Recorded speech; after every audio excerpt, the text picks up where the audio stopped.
forever. NBA now and forever.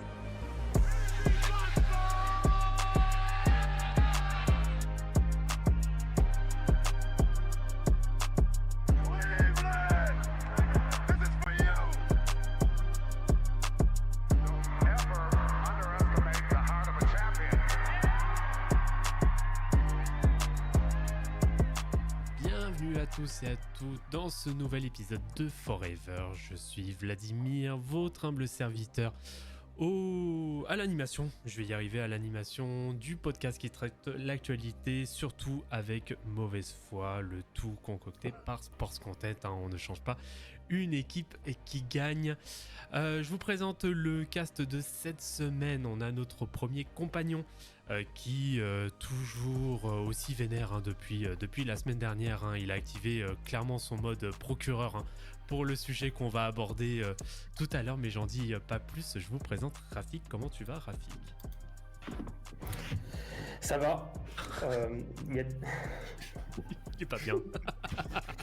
Non, en vrai, ça va. Moi, de toute façon, j'aurais été mal si on perdait avec Middleton. Moi, tant qu'il n'y a pas Middleton, je suis bien. Ah, ça y est, c'est parti. Ça recommence avec Middleton, qu'on rappelle est le meilleur joueur des Milwaukee Bucks, n'en déplaise à certains.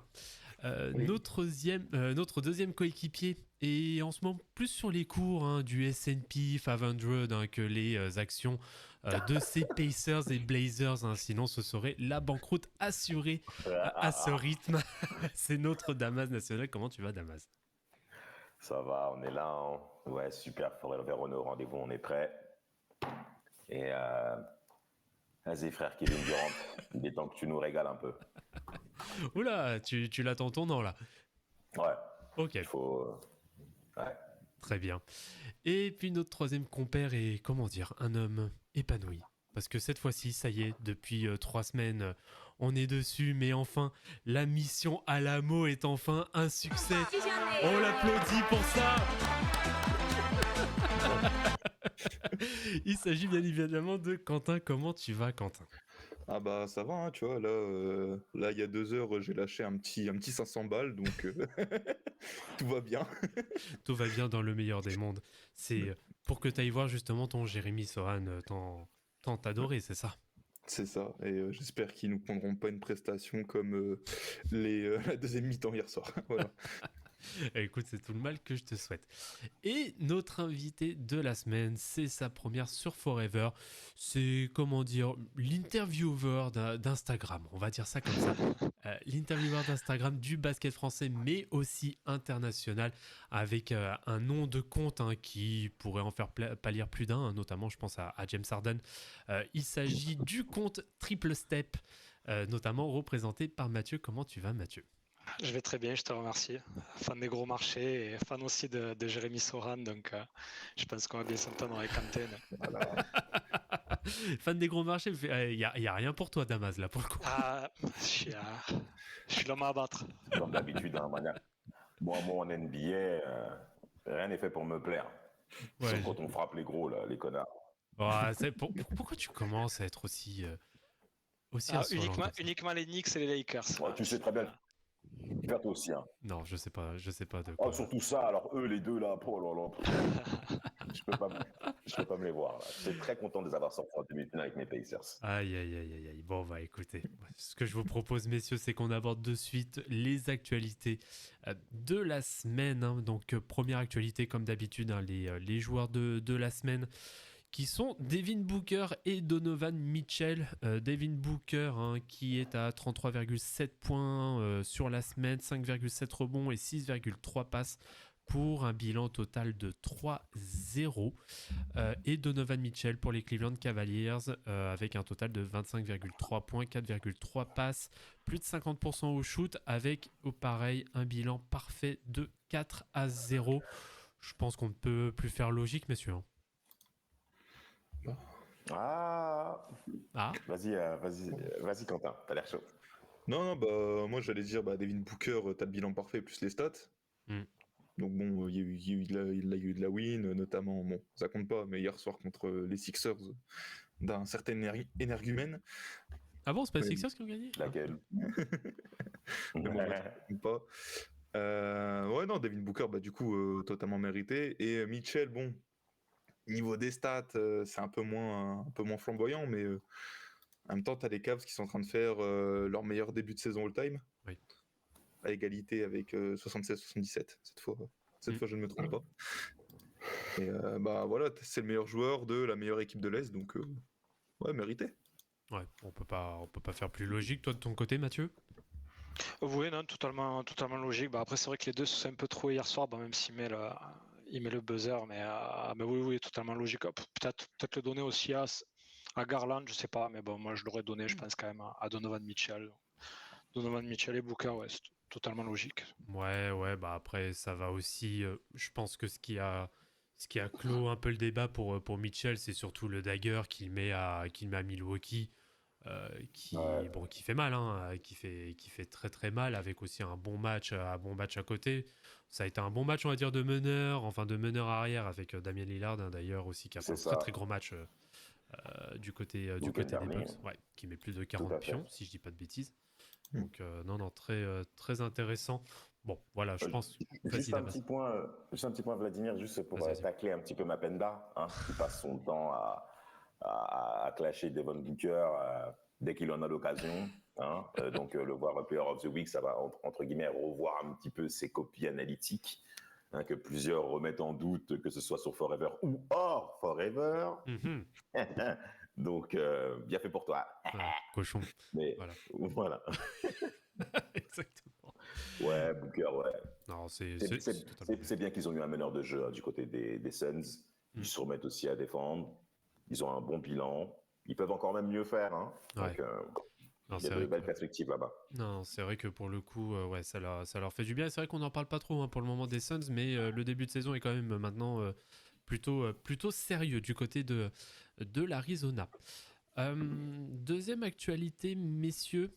On va passer sur la retraite qui a été annoncée, c'est avant-hier, je crois, de DJ Augustin, un joueur, on va dire quand même plutôt de seconde zone, entre guillemets, sans que ce soit non plus péjoratif pour lui. Mais voilà, un joueur qui a quand même malgré tout fait 13 saisons, je crois, dans la ligue.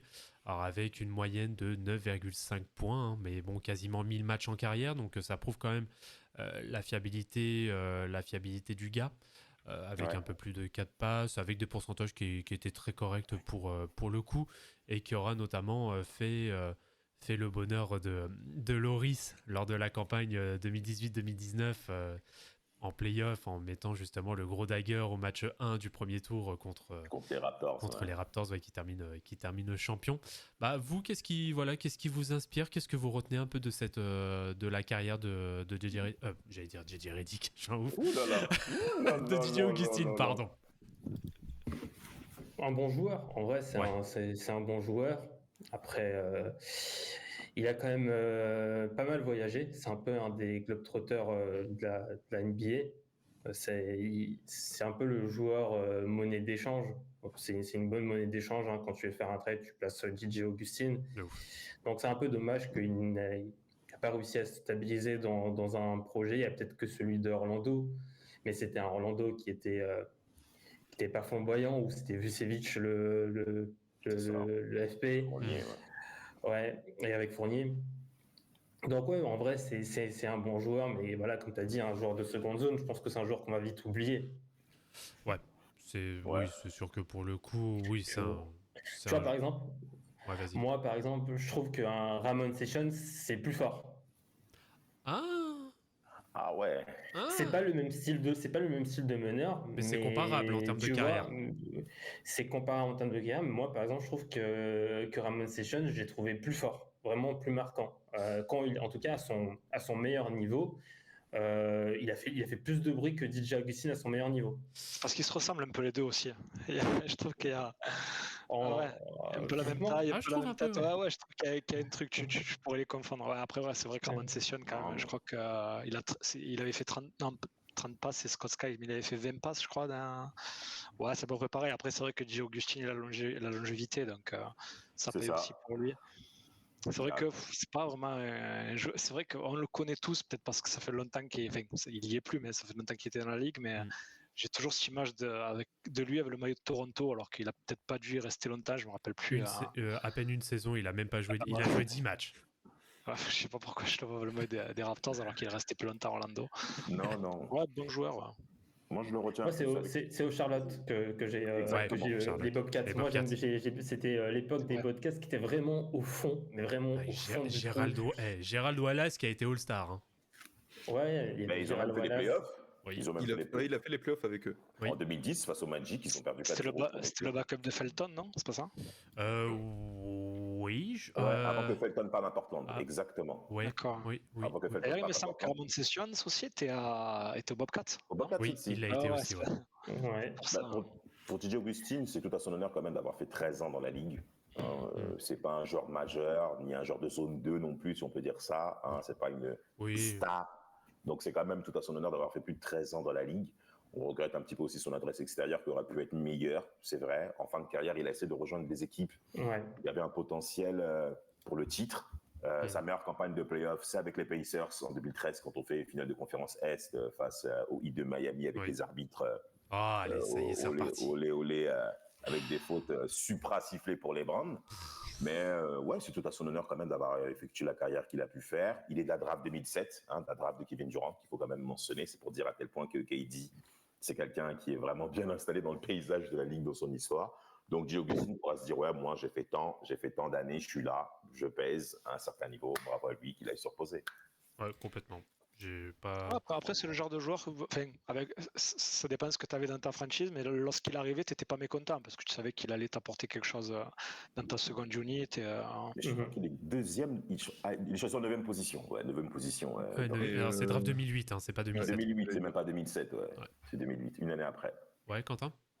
Non, mais je vais reprendre sur le 2007 et le 2008 et tout. Et aussi... je te trouve un peu dur, Damas, avec son adresse extérieure. C'est quand même 38% en carrière à 3 points, Augustine. Ouais, c'est vrai, tu as raison. Après, contrairement peut-être à d'autres, c'est vrai que maintenant on a l'habitude, il n'avait pas non plus un énorme volume de tirs. C'est 38% à 3,4 tentatives. Donc il en met un sur 3. En même temps, c'est un backup, quoi. Ça n'a jamais été. Ouais, c'est un backup, exactement. Bien sûr. Non, bien sûr. 2.4 passes, c'est noble quand même. Et qui a été classé 7ème à la course du Six Men of the Year 2013-2014, au passage. Avec les Bulls. Toronto et Bulls. Ouais, c'est ça. 10 matchs aux Raptors et 61 matchs aux. C'est ça. Donc tu fais quand même 2 équipes, mais tu arrives quand même dans la course du 6e homme de l'année.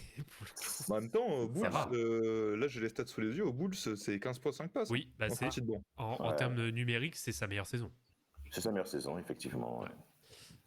Donc en tout cas, merci pour les services. Un joueur qui était très agréable quand même à suivre. Et il en manque des mecs comme ça maintenant. Donc, D'ailleurs, il me semble qu'il est dans l'équipe de Milwaukee quand on est champion. Il n'est pas là dans l'équipe, mais il est au cours de la saison, il est tradé. Oui. Est-ce qu'on lui donne sa bague? Même Toupane l'a eu, donc je pense qu'ils ont dû lui donner. Peut-être. Je sais pas. Je pense qu'il faut peut-être au moins faire partie de l'équipe playoff. En playoff, je pense. Ouais. En principe, pour que tu aies ta bague, il faut que tu fasses déjà, bien sûr, partie de l'effectif, mais je crois qu'il faut que tu joues au moins, il faut que tu fasses une entrée pendant les playoffs, je crois. Ouais. Si j'ai pas de conneries. Ouais. Après, il y en a. Après, il y en a, on va dire à titre symbolique, qui donnent quand même les bagues aussi. Ça dépend après de chacun. Ouais, non, Jeff Teague aussi, il a eu la bague, alors que je sais pas s'il avait joué des playoffs. Toupane aussi, il avait joué, ça m'étonnerait. Teague, il a joué. Teague jouait contre. Il a pas mal joué contre Atlanta. Toupane, il a joué 4 matchs pendant les playoffs. Il a cool pas alors. Alors c'est vrai qu'il faut faire des entrées en playoffs. Alors je pense pas qu'il ait eu sa bague. Non, parce qu'il est tradé, dans l'échange avec DJ Wilson et surtout PJ Tucker qui arrive lors des 2021 pour les Bucks. Un trade très important pour la victoire des Bucks au cours de la saison 20-2021. Ouais. Avec les panini de Kevin Durant. Avec son pied qui mesure. Au lieu de faire du 47, au lieu de faire du 45, il fait du 47. Et on rappelle d'ailleurs Axel Toupane qui joue au Diablos Rojos del México, n'est-ce pas Quentin? Il est toujours là. On l'embrasse. Voilà, on l'embrasse, exactement. Comme Jerry Drucker. Je te jure. Aïe, aïe. Bon, en tout cas, merci quand même pour les travaux d'Idio Augustine. Joueur très agréable quand même à suivre. Pareil, on va parler un petit peu de retraités. C'est vrai que là, les actualités sont très liées à la retraite parce qu'après, il n'y a pas grand-chose à se mettre sous la dent pour le coup. Ah, c'est enfin le numéro 15 de Vince Carter qui a été levé au plafond de la Scotiabank Arena de Toronto. Enfin, j'ai envie de dire, parce que depuis le temps, on le verra en image pour ceux qui suivent la vidéo, il y a les images de son retrait de maillot qui est fait. Juste vu comme ça, qu'est-ce que là, ce retrait de maillot, ça vous inspire quoi là? C'est quoi la première image que vous voyez en voyant ça, messieurs? Enfin. Ouais. Enfin, on sait très bien que c'est mérité. Bah ouais. Ah oui. Celui qui a mis Toronto sur la carte. Si des mecs comme Shaquille O'Neal, ils ont commencé à aimer le Canada, c'est grâce à lui. C'est clairement lui qui a donné une autre vision même internationale à la Ligue. Au-delà des joueurs internationaux qui viennent là, en fait, le marché canadien répond présent par rapport à l'NBA. C'est Vince Carter qui a fait le nécessaire. Il n'est pas canadien. Il a réussi à faire en sorte à ce que les Canadiens s'intéressent grandement au basket, à ce que même des mecs de la cité à qui on a grandi, ils ont commencé à porter le maillot des Raptors.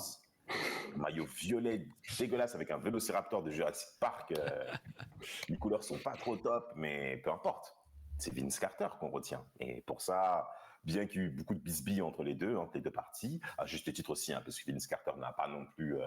n'a pas rien à se reprocher. Il a sa part de responsabilité sur la fin, en lieu de boudin. Les sorties en boîte. Oui. Mais il appelait même les mecs...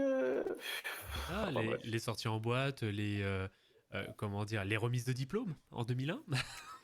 ça encore, tu vois. Non mais moi, l'histoire de 2001, moi je trouve ça, tu sais, les gens en font un peu trop parce qu'il fait quand même un putain de match. Non mais les gens en font tout un drama. Mais j'ai envie de te dire, enfin, certes, c'est un joueur professionnel, etc., etc. Ça reste une remise de diplôme. Ça arrive pas tous les jours non plus. Enfin, moi, je lui en veux pas, moi, de ça. Bah non. Pour le coup. Puis en plus, les chiffres surtout. C'est un peu comme KG, enfin Kevin Garnett, pardon. Ouais. Mais voilà, c'est des joueurs qui méritent surtout. Voilà, c'est des joueurs qui matchent des franchises en bois, faut le dire. Bah après, lorsqu'il arrive, la franchise elle a quelques années, mais c'est des mecs qui mettent comme il a dit Damas, la franchise sur la carte. Ouais. Ils ont pas encore de bannière sur leur plafond. Vince Carter, c'est le joueur auquel tu penses. Bien sûr. Je peux parler de Damon Stoudemire, Chris Bosh, mais le premier joueur auquel tu penses, c'est Vince Carter. Bien sûr. C'est totalement mérité. Ouais. Non, complètement. Il était vraiment une très belle cérémonie en plus. Ouais, très jolie. Très émouvante. Émouvante. Oui.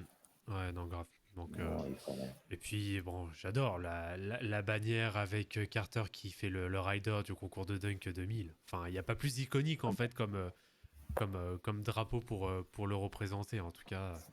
Non, très, très belle cérémonie. Et puis, ouais, enfin, quoi. Parce que... Enfin. Et est-ce que... Alors, je vous mets un peu en deux spots parce que c'est vrai qu'en termes de légende, il n'y en a pas non plus des masses. Est-ce que, potentiellement, maillot retiré aussi à New Jersey? Enfin, à Brooklyn. Plus de mal, quand même. Ah, ça se discute, en vrai, je pense. Bah après, il fait pas de finale, c'est sûr. Non, il fait que des demi-finales. Mais il a quand même marqué une petite époque, fin des années 2000. Parce que il a 3 saisons, bon, allez, 2,5 on va dire. Est-ce que les genoux... Les premières, c'est un peu sale quand même. C'est sérieux. Ah oui, non, les monstrueux avec Jason Kidd, Kylian Martin, Jefferson aussi. Là, les trois, là. Ouais. C'était très très beau à voir, mais ils ont été battus sans fioriture par le Heat et par LeBron James lors des playoffs 2007 aussi. Donc en fait... Les Cavs. Les Cavs, tout à fait, les Cavs, ouais. En fait, les Nets doivent procéder par priorité. C'est Jason Kidd qui doit d'abord être couronné. Oui. C'est la moindre des choses. En fait, t'as un trio. Excuse-moi, t'as un trio. En fait, t'as lui, t'as le numéro 1 de la draft 2000, Kenyon Martin. Ah ouais. Et tu dois avoir Richard Jefferson avec. Les trois sont obligés, enfin. Et Brook Lopez. Il se fait crosser par un mec en Angleterre sur un playground où il lui passe le ballon entre les jambes. Ah oui. Ça veut dire rien, ça. C'est la première image que j'ai de Devin Harris. Ah non, mais c'était un très très bon joueur. Bah, d'ailleurs, sous Dallas. Gros démarrage. Gros démarrage. C'était vraiment intéressant. On pensait au Joe. En fait, les Nets avaient misé sur le Joe Devin Harris, Brook Lopez.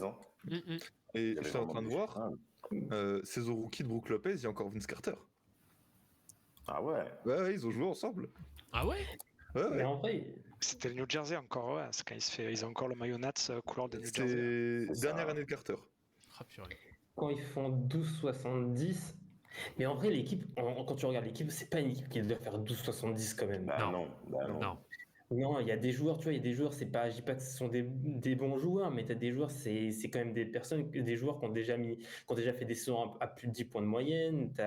Tu vois, t'as qui dans l'équipe qui est intéressant? T'as Keon Dooling, le meneur, t'as Bobby Simons, c'est pas des joueurs zéro, quoi. Ah, bien sûr. Et dans 10 ans, tu auras des personnes qui feront des podcasts et qui diront exactement la même chose des Bucks de cette année.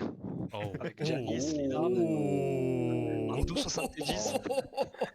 Ouh, le tas. On dépassera quand même les 40 victoires, j'espère. Ah, dur. Ah ouais, là, c'était inattendu. Hein. Franchement, Mathieu. Ah, le tacle à la gorge. Je me suis permis, j'étais un peu... Non, mais par contre, en allant dans cette lignée-là, désolé, oui, pour aller dans ton sens, Rafik, il doit bien faire meilleur, notamment que des Pistons l'année dernière. Ils doivent avoir un meilleur résultat. C'est choquant. Parce que c'est quand même une équipe qui est bien plus forte que les Pistons de l'année dernière, faut pas se mentir. Mais oui, il y a même Douglas Roberts. Ouais, c'est ça. C'est des mecs. C'est marrant. Tu vois, genre, ils sont pas nuls, quoi. C'est marrant que tu parles des Pistons, parce que le coach qui a commencé par un 0-16, Lawrence Frank, après il allait entraîner les Pistons pour faire des saisons à 25 et 29 victoires. Oh putain. Waouh. Ah, le petit rouquin là. Ouais, c'est lui. Ouais, c'est lui, ouais. Je le trouvais pas mauvais ce coach. Après, c'est vrai qu'il a toujours eu des mauvais résultats malheureusement. Donc... c'était un bon assistant coach. Ouais. C'était un bon assistant coach. Et là, je crois qu'il est au Clippers en plus, je crois, actuellement. Oui, tout à fait, depuis quelques années, ouais. Tout à fait. Bon, enfin bref, on va revenir quand même sur Vince Carter pour le coup. Bon, de toute façon, voilà, si vous voulez en savoir plus sur Vince Carter pour les plus jeunes qui nous écoutent, allez sur YouTube.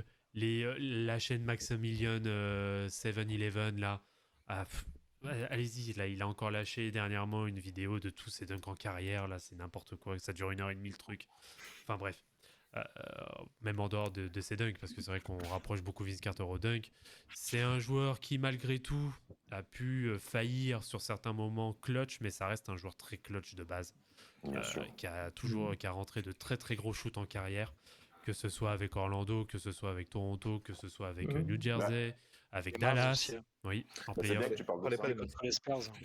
Oui. Coucou, Quentin. Vas-y, Quentin. On gagne la série le titre.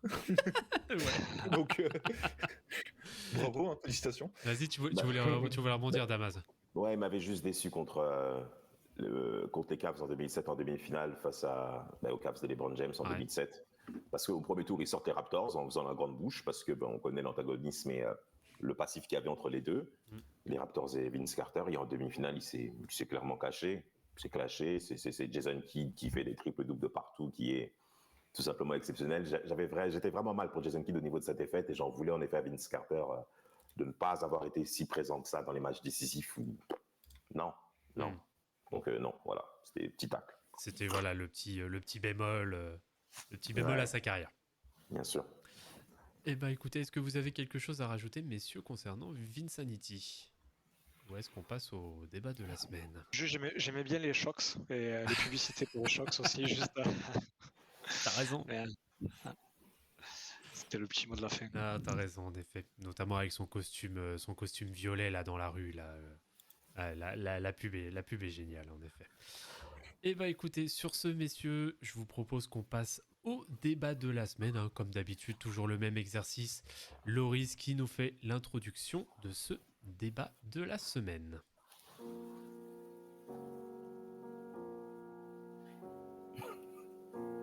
Mes bien chers frères, mes bien chères sœurs, nous sommes réunis aujourd'hui en ce triste jour pour rendre un dernier hommage.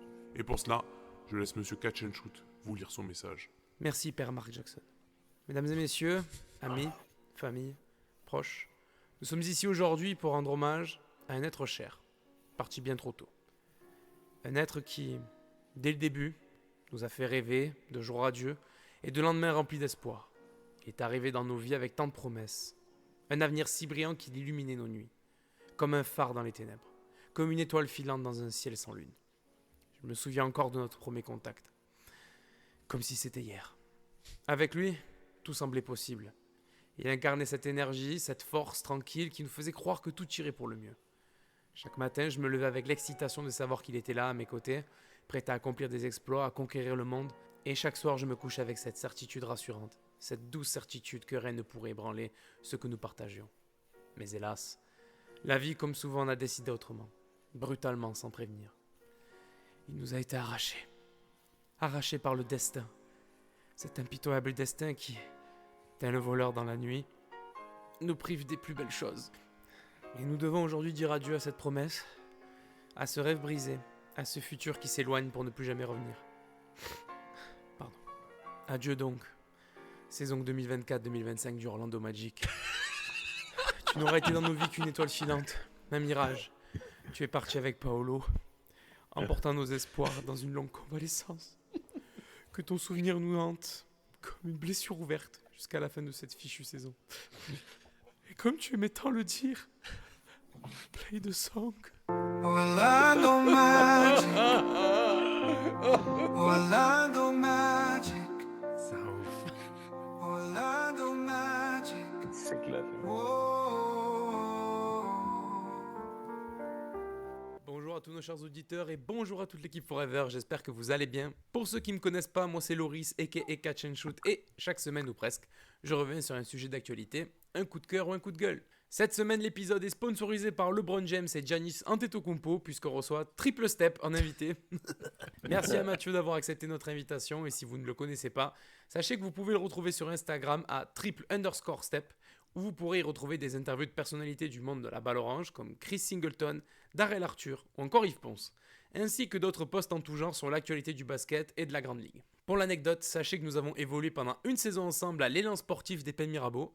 Oui, y a pas de vanne, c'est bien le nom du club que j'avais prévu de bien tailler à la base, mais je vais pas le faire parce que j'ai les arbitres ce week-end. Hein. On aurait pu évoluer un peu plus longtemps ensemble, mais bon, la vie, tout ça, hein, les obligations, tu connais. On a failli frapper un mec de l'équipe, c'est ça? Oui. Mais puisqu'on parle d'embrouille, embrayons sur le sujet du jour, Denver et Milwaukee, victimes de leur front office. Commençons donc par nos amis les Bambis. Avec un bilan de 1 victoire pour 6 défaites, les Milwaukee Pistons sont derniers de la conférence Est, à l'heure où j'enregistre cette chronique, juste derrière les Sixers.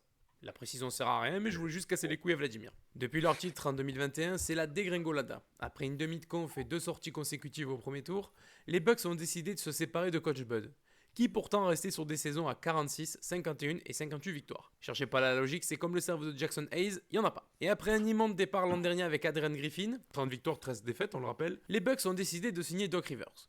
Alors ce mec, je vous jure, je sais pas comment il se démerde pour choper des boulots à chaque fois, c'est un miracle. Bon, voyons un peu Monsieur Rivière. Élimination en 2003 alors que vous meniez 3-1. Ouais. Élimination en 2015 alors que vous meniez 3-1. Ouais. Élimination en 2020 alors que vous meniez 3-1. Mais bordel, pourquoi je vous embaucherai comme coach? J'ai gagné un titre en 2008 et je sais faire let's go guys. Vous m'avez convaincu. Et je peux avoir David Haram comme coach assistant s'il vous plaît? Oh, mais quelle bonne idée. Après bon, on va pas tirer sur l'ambulance, déjà parce qu'il y a Banquero dedans, mais surtout parce que je pense qu'il y avait beaucoup mieux à faire comme move plutôt que de faire venir Damian Lillard. Vous le voyez pas, mais je fais les gros yeux. Ça devrait vous donner un indice. Je l'ai dit en rigolant la semaine dernière, mais en vrai, il existe vraiment un monde dans lequel Giannis est échangé, ce qui laisserait potentiellement Lillard tout seul. D'ailleurs, en parlant de Lillard, peu cher, le mec, il a niqué son couple, son mariage, abandonné ses gosses, s'est barré dans une des villes les moins sexy du pays, a quitté un projet de reconstruction pour atterrir aux Bucks, qui vont potentiellement tout bazarder pour entamer une reconstruction. Honnêtement, si demain Damian Lillard veut nous pondre un album démo rock, j'en voudrais pas. Le gars est à 2 doigts de devenir alcoolique, et ça tombe bien, vu que le logo des Bucks, c'est même que Jägermeister. Vous ferez donc le rapprochement vous-même entre cette info et le comportement du front office. Passons désormais à Denver, qui sont 8e à l'ouest avec un bilan de 4 victoires pour 3 défaites. Bon, le problème à l'ouest c'est toujours le même, étant donné que tu peux pas te qualifier en play-in même avec 50 victoires. Pour moi, je pense que le problème est tout autre, car le groupe m'a l'air quand même bien mieux structuré, et je parle pas du coach, sinon on va dire que je triche. Le souci c'est qu'après le titre de 2023, t'as laissé partir des gars importants comme Bruce Brown, qui est parti se perdre à Toronto, ou encore KCP qui est parti à Orlando. Mais bon, félicitations à vous pépites dorées, vous nous avez bien niqué dans ce deal. Parce que vu comment il pue la merde, c'est plus KCP, c'est Cassapip ou KCPis. Enfin bref, bien joué, vous nous avez bien baisé. Denver a donc voulu compenser avec des gars comme DeAndre Jordan ou Westbrook, mais le souci, c'est qu'on n'est pas en 2015. Oh merde! Oh, c'est con ça! C'est tout pour moi pour cette semaine, je vous laisse débattre sur ce sujet qui aurait nécessité au moins 10 minutes de plus me concernant. Donc messieurs, c'est à vous, faites entrer l'accusé.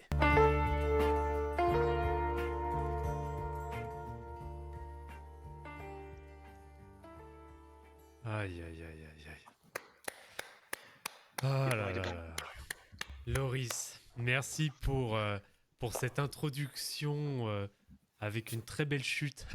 Une très belle chute concernant le Magic pour le coup. Aïe. Du coup, pour mettre un petit peu donc le débat, donc il a bien déjà été planté. Et d'ailleurs, au passage, n'hésitez pas à regarder sur YouTube la vidéo sur le Jägermeister, je vais y arriver, justement, où il fait la comparaison avec les Milwaukee Bucks et l'affaire qui a été même traînée devant la justice. Bon, bref, voilà. Alors, par quoi on souhaite commencer? Parce que je vois Rafik, là, je sens, il se tournait un petit peu la moustache. Là, on sent que ça va commencer à se chauffer, là. Donc, est-ce que vous voulez qu'on commence... Ouais, grave. Est-ce que vous voulez qu'on commence par les Milwaukee Bucks ou par les Denver Nuggets, messieurs? Bon, les Bucks. Ah. On crève l'abcès. Allez, on crève l'abcès. On y va. Bon, par quoi vous voulez commencer? Bon, déjà, titre 2021. Déjà, on va donner le point de départ. Titre de 2021, est-ce que tu veux peut-être mettre plus d'éléments déjà de ton côté, Rafik, vu que t'es pour le coup peut-être côté procureur, on va dire, et pas de la défense?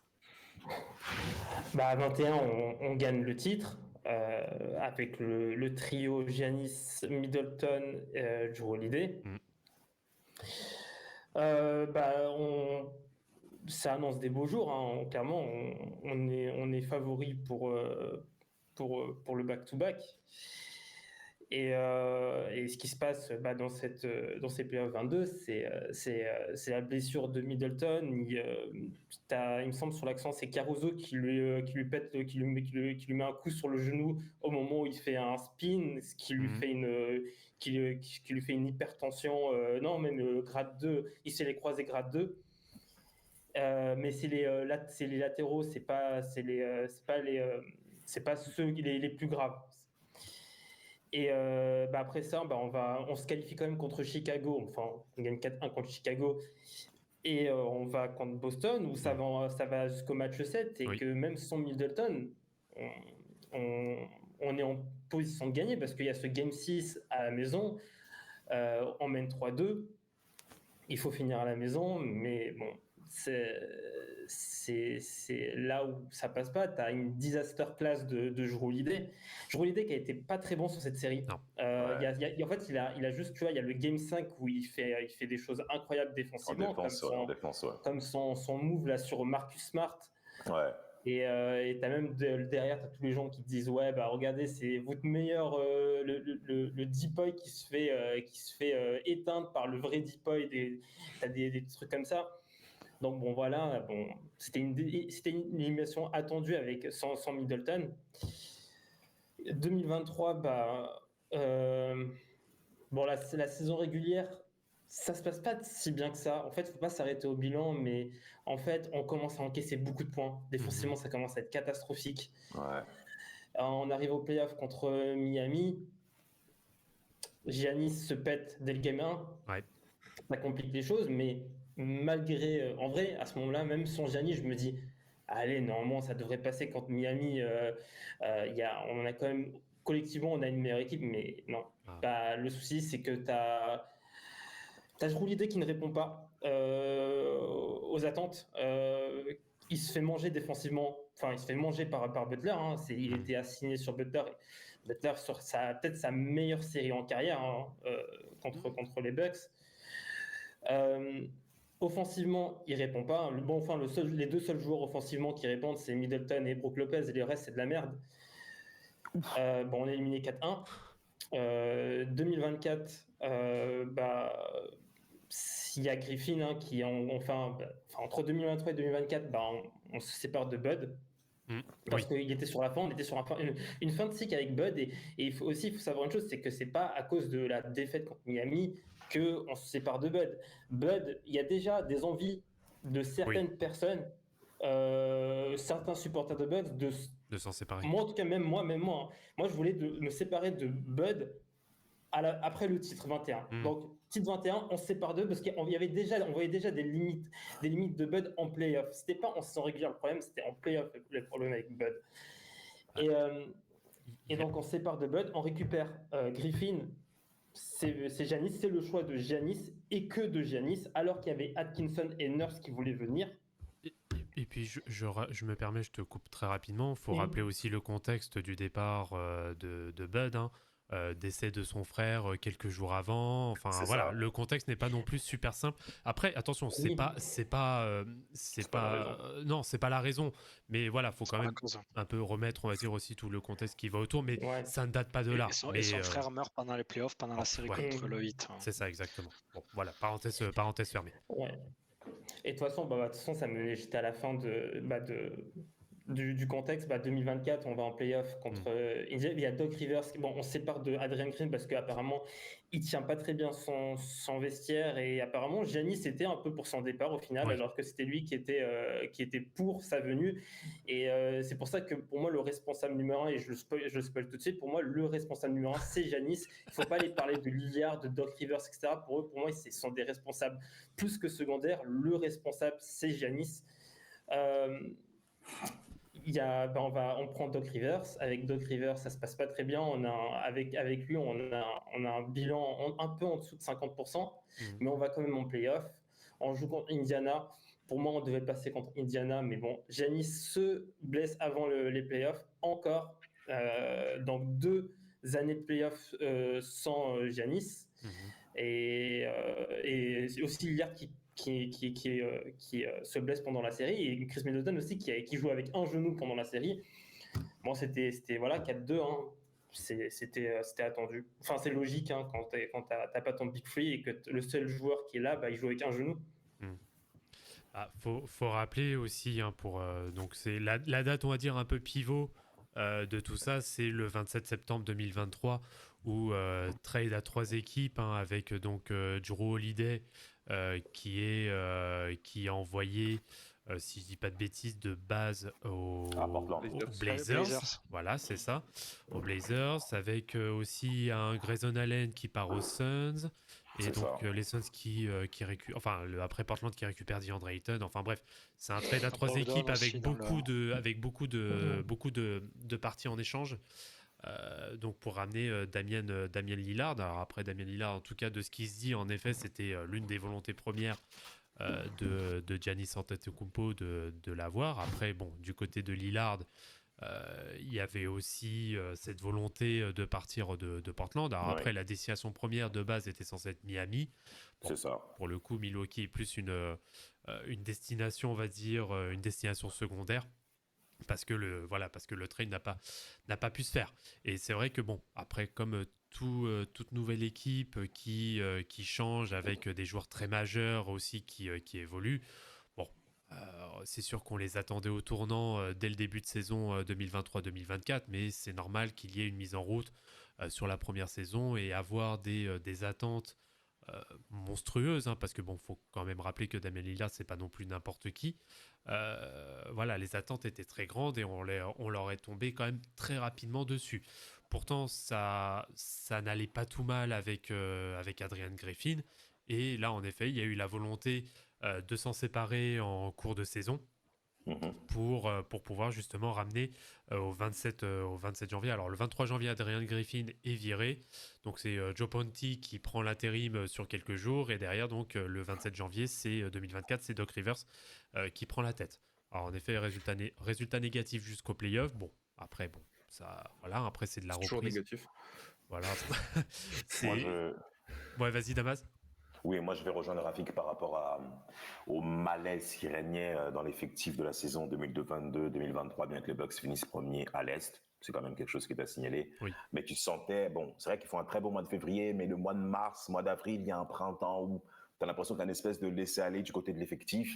Après, c'est vrai que les Bucks subissent aussi les différentes blessures qui les empêchent d'être performants et pour notamment faire front face aux Seas aussi, qui sont la figure de proue à l'Est et même le Heat en soi, parce qu'en fait, en vrai, personne ne voyait les Bucks se faire sortir comme ça au premier tour. Et quand on regarde le scénario de ce premier tour 2023, je pense qu'il y a une vraie cassure psychologique après justement ce premier tour de play-off. Parce qu'en vrai, perdre en 22 match 7 avec l'absence de Chris Middleton, les Bucks ont vraiment fait front quand même face à cette équipe des Seas. Et en plus, ils avaient même l'espace pour gagner. Après, t'as Tatum qui fait un match 6 de ouf, on s'en souvient tous. Ça arrive à des gens bien. Voilà. Oui, non, mais oui, ça arrive à des gens bien de perdre face à Boston. Faut pas... Exactement. Et même Giannis Antetokounmpo, à l'interview de fin de saison, ne crée pas scandale, on s'est bien battu.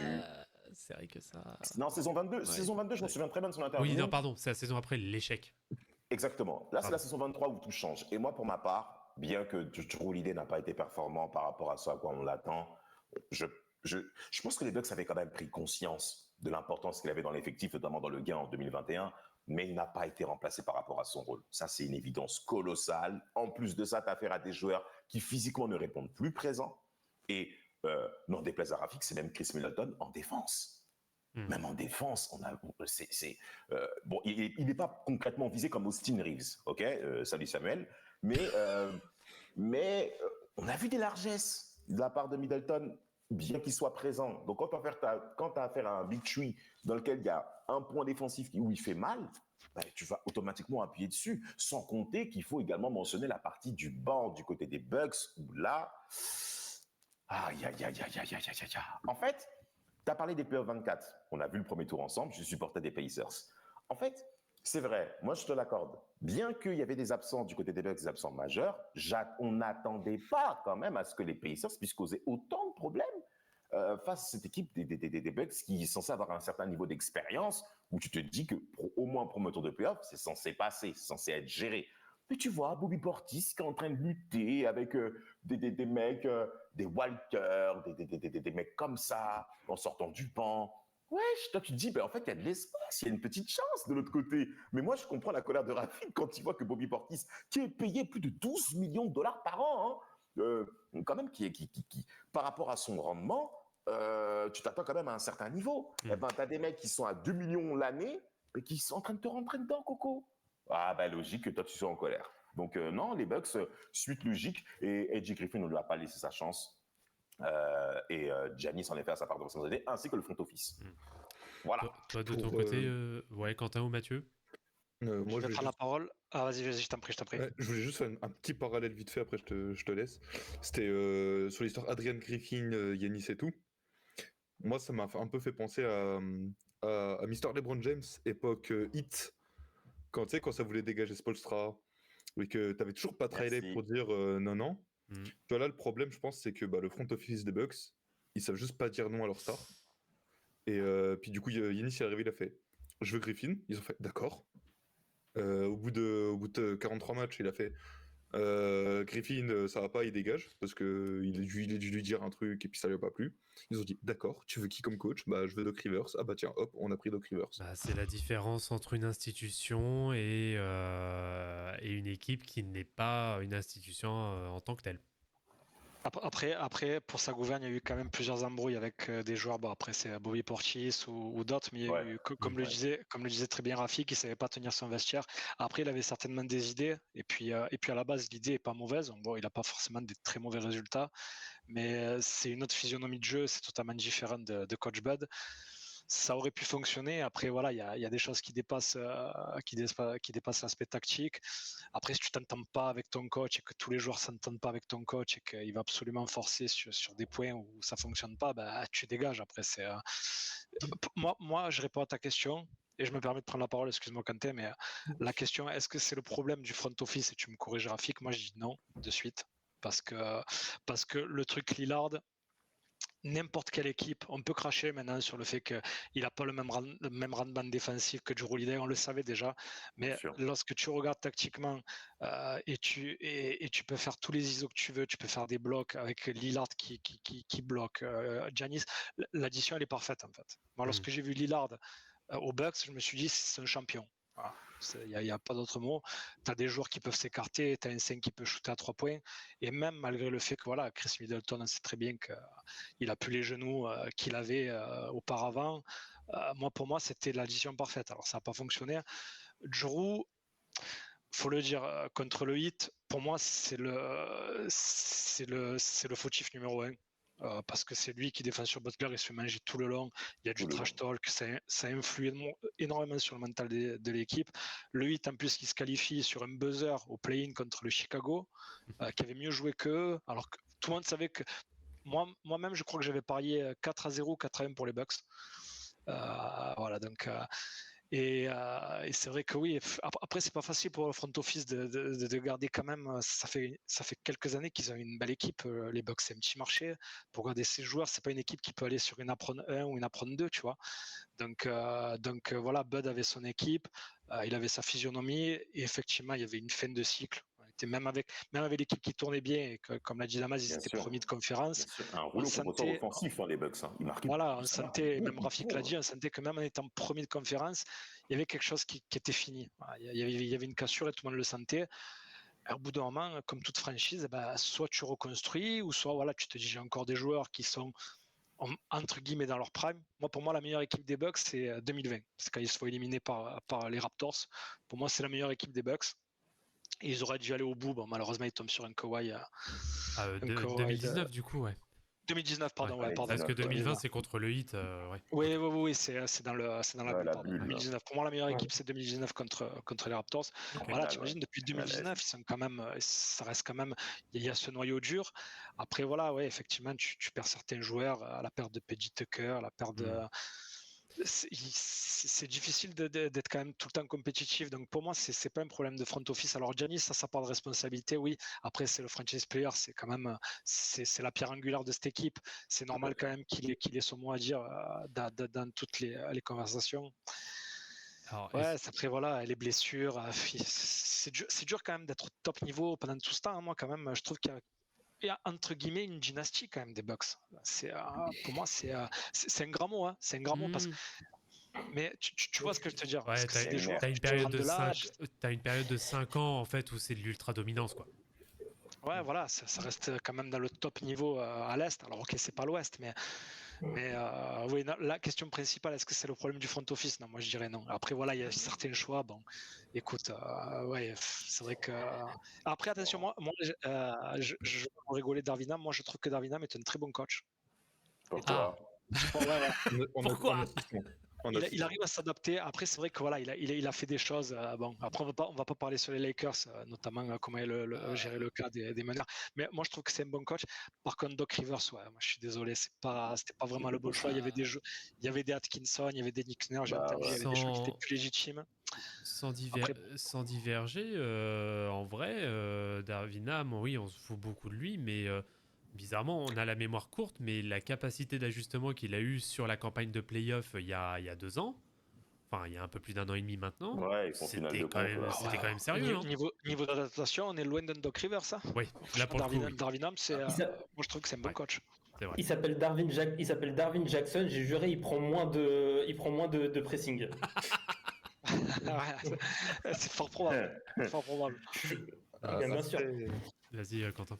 Après, Darvinham, tu vois, il s'est adapté sur une campagne de playoff, ok, mais le reste, ça n'a pas été ouf. Après, moi, je pense pas que ce soit un mauvais coach. Je pense que son meilleur rôle, là, c'est le rôle qu'il a actuellement, le rôle d'assistant coach. Oui. Je pense que c'est là son meilleur rôle. Et là, tu parlais de Atkinson, tu vois, qui était disponible quand ils ont pris Doc Rivers. Quand tu vois le boulot qu'il est en train de faire avec les Cavs en ce début de saison, parce qu'offensivement, je ne me faisais pas de soucis. Mais défensivement, il a mis des systèmes en place aussi, pareil, qui sont quand même assez impressionnants aux Cavs. Tu mets Atkinson dans cette équipe des Bucks avec Lillard. Lillard, c'est quand même Garland sous stéroïdes.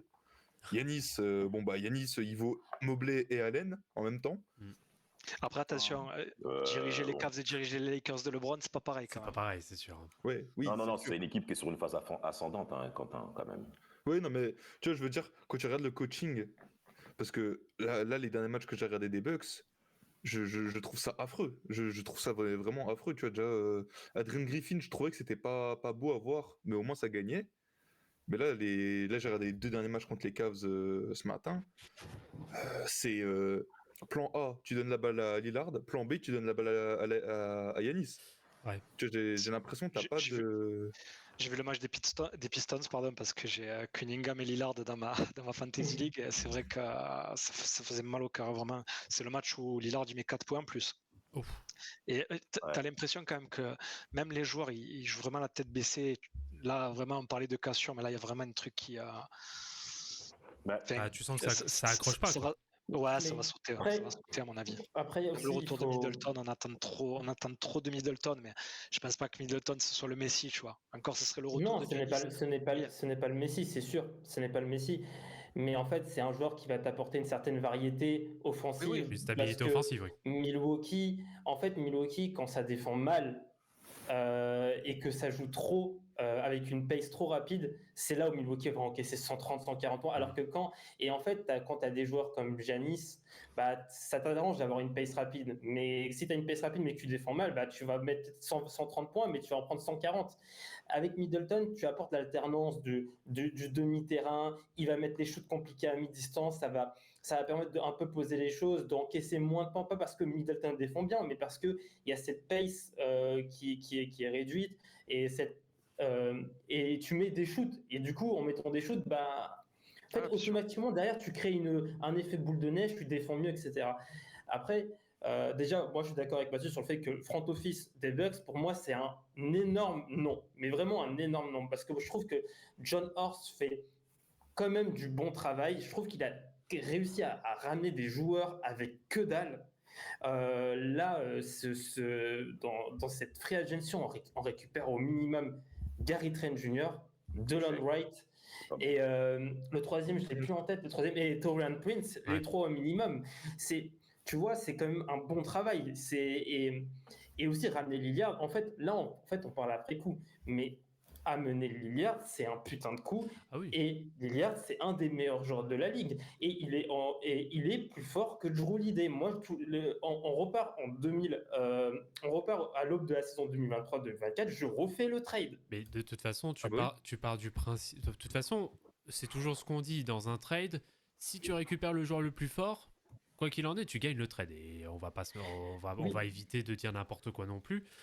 Damien Lillard est à des années-lumière d'un niveau de Jrue Holiday. On va pas non plus réinventer et réécrire l'histoire. Mais par rapport... Boston... Ouais, vas-y, termine, Rafik. Non, vas-y, termine rapidement. Non, parce que je vais peut-être faire la transition avec Denver, donc vas-y. Ok, d'accord. Moi, en fait, c'est surtout Giannis à qui j'en veux. Parce que le mec, il s'est permis, ok, c'est le franchise player, mais il s'est permis des choses comme refuser Nick Nurse ou un Kenneth King qui avait quand même un CV plus fourni et ce sont quand même des coachs réputés pour être bons tactiquement, etc., qui peuvent mettre en place des bons systèmes. Tu as fait le pari de Adrian Griffin, donc déjà tu es responsable pour ça. Derrière, on apprend que ça se passe mal avec Adrian Griffin, donc tu crées le chaos en pleine saison et tu prends Doc Rivers parce que aussi les actionnaires de Milwaukee, ils voient qu'il y a Lillard et Giannis, t'es dans un mode de win now. Donc parmi tout ce qui était disponible, Doc Rivers c'est celui qui a le plus d'expérience, playoff. Donc quand tu es dans un win now, tu prends Doc Rivers, c'est pas un choix. En fait, dans le contexte, c'est le choix à faire. En vrai, il y a rien sur le marché des coachs. Et c'est pour ça que j'en veux à Giannis. Et surtout, essayer de faire planer cette pression sur Milwaukee, alors que le mec a été absent 2 années en playoff. Voilà, pour moi, c'est le responsable numéro 1 et le front office n'est pas responsable de ce qui se passe à Milwaukee pour moi aujourd'hui. C'est Giannis le numéro 1. Alors, par rapport au front office, moi, si j'ai peut-être un bémol à mettre, c'est peut-être que... Alors après, attention, il y a tout un contexte à prendre en compte. Milwaukee, malgré que ça a été champion dernièrement, n'est pas un gros marché. Alors voilà, faut dire ce qui est. C'est aussi leur place dans le paysage économique. Mais c'est pas une question de victoire pour être le gros marché. C'est pas une question de victoire. Non, bien sûr. Milwaukee, il n'y a pas de place. C'est pas une place économique. C'est purement économique du pays. Bien sûr, oui. C'est purement économique. Mais est-ce qu'ils n'auraient pas quand même manqué un peu de... Alors, je vais pas dire de clairvoyance, mais de peut-être d'audace quand il a fallu, notamment... re-signer des mecs comme je sais pas, comme des Connaughton, comme des mecs comme ça, et de pas essayer d'avoir un peu le nez fin et peut-être de chercher la bonne pioche ailleurs. Et c'est peut-être là justement, j'en profite pour faire la transition avec Denver. Est-ce que justement là sur ces deux équipes là, on va les mettre un peu dans l'équation aussi, est-ce que c'est pas justement un peu ce manque de flair de trouver peut-être les bonnes pioches ou en tout cas les bonnes occasions je parle comme si c'était de la viande. Mais si je peux me permettre, après coup, c'est vrai que c'est toujours plus facile, bien mais sûr, comme il a si bien dit, tu vois, Taurean Prince, c'est un super joueur. Il sort d'une belle année avec les Lakers où il est même meilleur que Rui Hachimura. C'est un vrai 3G. Ok, là, il déjoue complètement. Il était bon. Il est pas dégueu, je trouve, sur ce début de saison. C'est un bon joueur. Après, c'est vrai que là, si l'équipe elle va mal, c'est le genre de joueur, tu vas pas le voir. Il va pas, il va se mettre dans un coin, il va défendre, il va faire son travail. Mais voilà, c'est pas le même statut qu'un Bobby Portis qui est complètement dégueulasse. Après, voilà, tu re-signes quand même les cadres. Après, on peut parler de la signature de Middleton. Bon, il est un peu négocié. C'est vrai que c'est peut-être un peu haut, mais après, moi, c'est un joueur que j'adore parce que niveau QI basket, ok, il a plus ses jambes, mais après, effectivement, il t'apporte un autre tempo, il t'apporte vraiment autre chose sur le jeu. Je suis d'accord. Après, voilà, tu regardes à travers les années, même la signature de Pat Beverley, elle n'est pas bête au final, parce que voilà, il t'apporte certaines choses que tu as besoin dans une équipe. Et malgré le fait que ce soit un petit marché, et c'est pour ça que moi, personnellement, après toi, tu es fan, Rafi, mais tu peux pas en vouloir à Giannis, parce que Giannis, il te permet encore d'acquérir certains joueurs à des très petits salaires, parce que voilà, c'est lui l'attraction numéro 1, parce que voilà, tu n'as rien à Milwaukee. T'as rien, j'ai jamais vu, je suis même pas allé taper sur Google Images Milwaukee parce que j'en ai complètement rien à foutre. En fait, j'imagine qu'il n'y a rien du tout. Donc, c'est vraiment la seule chose, la seule personne qui te permet d'avoir des joueurs à très bas prix. Donc même lui, tu peux pas lui en vouloir. Mais après, quand tu regardes vraiment le front office et que tu regardes à travers les années, c'est vrai qu'ils ont perdu des joueurs, mais malheureusement, comme on l'a déjà dit, tu peux pas te permettre de dépasser le plafond, tu peux pas te permettre d'aller sur des aprons parce que voilà, ok, tu joues le titre, mais tu peux pas te permettre. Ils ont quand même réussi à avoir à négocier certains salaires. Ils ont réussi à avoir certains joueurs à très bas prix. Et voilà, tu vois, il le disait très bien. Wright, franchement, je trouve qu'il fait un bon début de saison. C'est un bon petit joueur, très bon défensivement. C'est un défenseur. Taurean Prince, pareil. Qu'ils ont récupéré, t'en as déjà une troisième. Gary Trent Jr., c'est un peu celui qui est un peu en dessous. C'est vrai, Gary Trent Jr. Gary Trent Jr., c'est poussif. Je suis pas très fan du joueur, mais après le faire venir quand même, c'est pas mal. En arrière, on a la blessure de Middleton. Après, il va sortir du banc. Et puis lui, il sort un peu du marasme aussi de Toronto, et il attendait que ça aussi. Il était déjà plus ou moins sur la liste des transferts à la trade deadline l'année dernière. Donc, Non, il joue gros cette saison parce que déjà de 1, il est dans une équipe type contender, bien qu'on le veuille ou non. Mais c'est vrai que sur ce début de saison, les pourcentages qu'on attendait de la part de Gary Trent ne répondent pas présents. Au contraire, de Green, le petit bonhomme là qui sort du banc, là, qui a une très très belle adresse. C'est une gâchette, Green. Quand il est lancé, d'ailleurs, c'est pas que de là qu'on le découvre. Déjà la saison passée, c'était pareil également. Donc non, ce qui est frustrant, notamment par rapport au match de l'année dernière face aux Cavs, c'est que les joueurs du banc arrivent à être performants. Mais ça n'a pas été le cas malheureusement sur les anciennes rencontres. Et ce qui amène en effet à ce bilan de 1-6 du côté des Bucks. Et en première ligne, et il faut qu'on en parle, c'est Bobby Portis et Pat Connaughton qui sont là maintenant depuis pas mal de campagnes maintenant présents aux Bucks. Ils sont maintenant inscrits dans la culture Bucks, ça c'est clair par rapport à l'air que vous avez précisé, messieurs. Et là, on sent que c'est vraiment du bout de course. Tu sens vraiment que je peux me permettre juste, je te coupe. Moi, je t'en prie. La seule chose que je peux reprocher, tu me corriges aussi, Rafik, au front office et dans les petits marchés, ça passe énormément par ça, c'est les drafts. Et c'est vrai que dernièrement, les drafts des Bucks, voilà, parce que tu vois, c'est vrai que voilà, Giannis, comme j'ai dit tout à l'heure, il attire encore des joueurs, mais le problème c'est que Giannis, il n'est pas éternel et les petites franchises comme ça, les petits marchés, ils ont besoin de passer par des bonnes drafts, pardon. Incontournable. Voilà. Et du coup, là, voilà, on a vu qu'ils n'ont pas prolongé Marjon Beauchamp. C'est un peu une déception. Je trouvais que je le trouvais pas mauvais. Bon, il est un peu déçu. Et c'est vrai, c'est le seul reproche que je peux faire au front office. Mais sinon, c'est vrai ça. C'est vrai qu'on draft très très mal. Mais il mérite de plus jouer. Ouais. Mais justement, est-ce que c'est là le coche pour revenir un peu à la question que je posais, et là on fait vraiment la transition après avec Denver, peut-être justement de pas avoir fait, enfin de pas avoir fait l'inverse que ce que Denver a fait après leur titre, donc c'est-à-dire les joueurs un peu vieillissants, on va dire ça comme ça. Je pense notamment au Bobby Portis et au Brook Lopez surtout. Est-ce que ça valait le coup, même s'ils font partie de l'équipe qui a amené le titre, etc. C'est sûr qu'on veut toujours garder un peu les joueurs les pièces qui t'ont amené un titre, mais est-ce que c'était pas toujours facile de parler avec du recul, hein, mais est-ce que c'était pas en effet les joueurs dont il fallait peut-être essayer de trouver un échange ou quelque chose pour peut-être redonner un peu de fraîcheur, ou en tout cas repartir peut-être sur un nouveau cycle, vu qu'il y avait eu un nouveau coach après aussi qui est arrivé une saison après. Enfin voilà, est-ce qu'il n'y avait pas, il y avait pas un peu de clairvoyance, un peu de pif à avoir vis-à-vis de ça?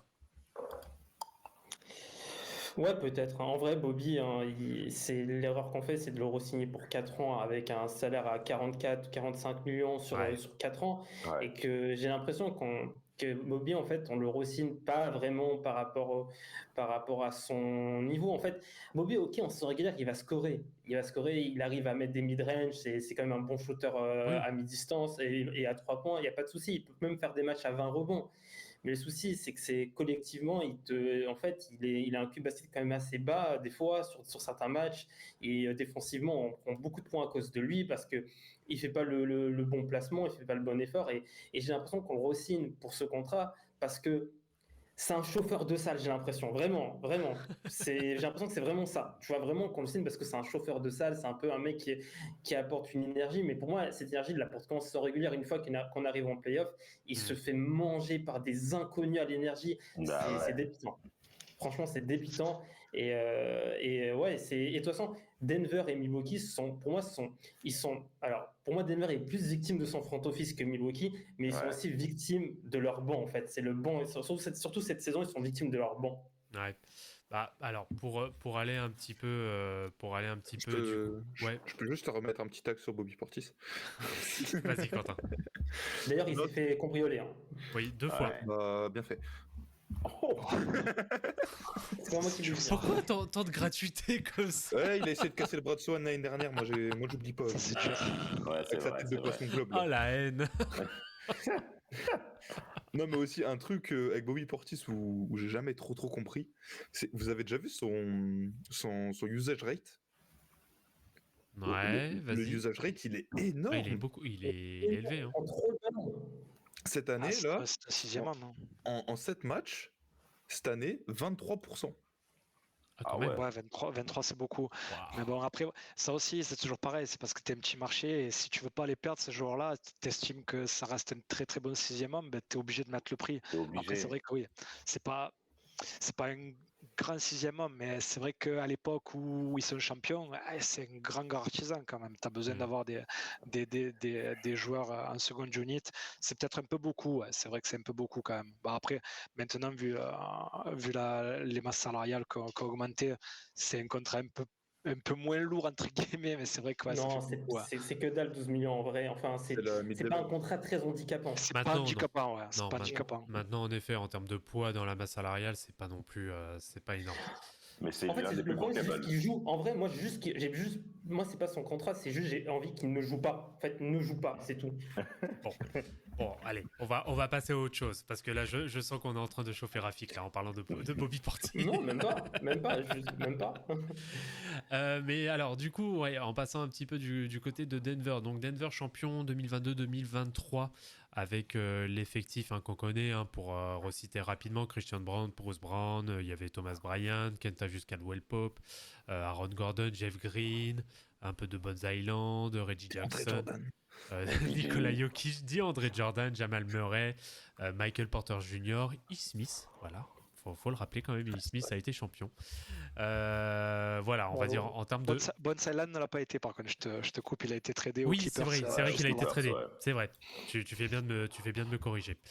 Et là, justement, à l'inverse de ce qu'on a abordé avec Milwaukee, donc on perd pendant l'intersaison, notamment Bruce Brown qui est parti pour à peu près, c'était quoi, 60 millions sur 4, je crois, à Indiana à peu près. Ouais, Indy, ouais. C'était à peu près ça, ouais. Donc, très beau contrat. 60 sur 3 parce qu'il a 20 patates la saison. Hein. Ah, 60 sur 3. C'est ça, ouais, 60 sur 3. Il est énorme contrat. Hein. Voilà, 60 sur 3, faut rappeler, d'ailleurs, c'est le père du bébé de Lana Rhodes, voilà, au passage.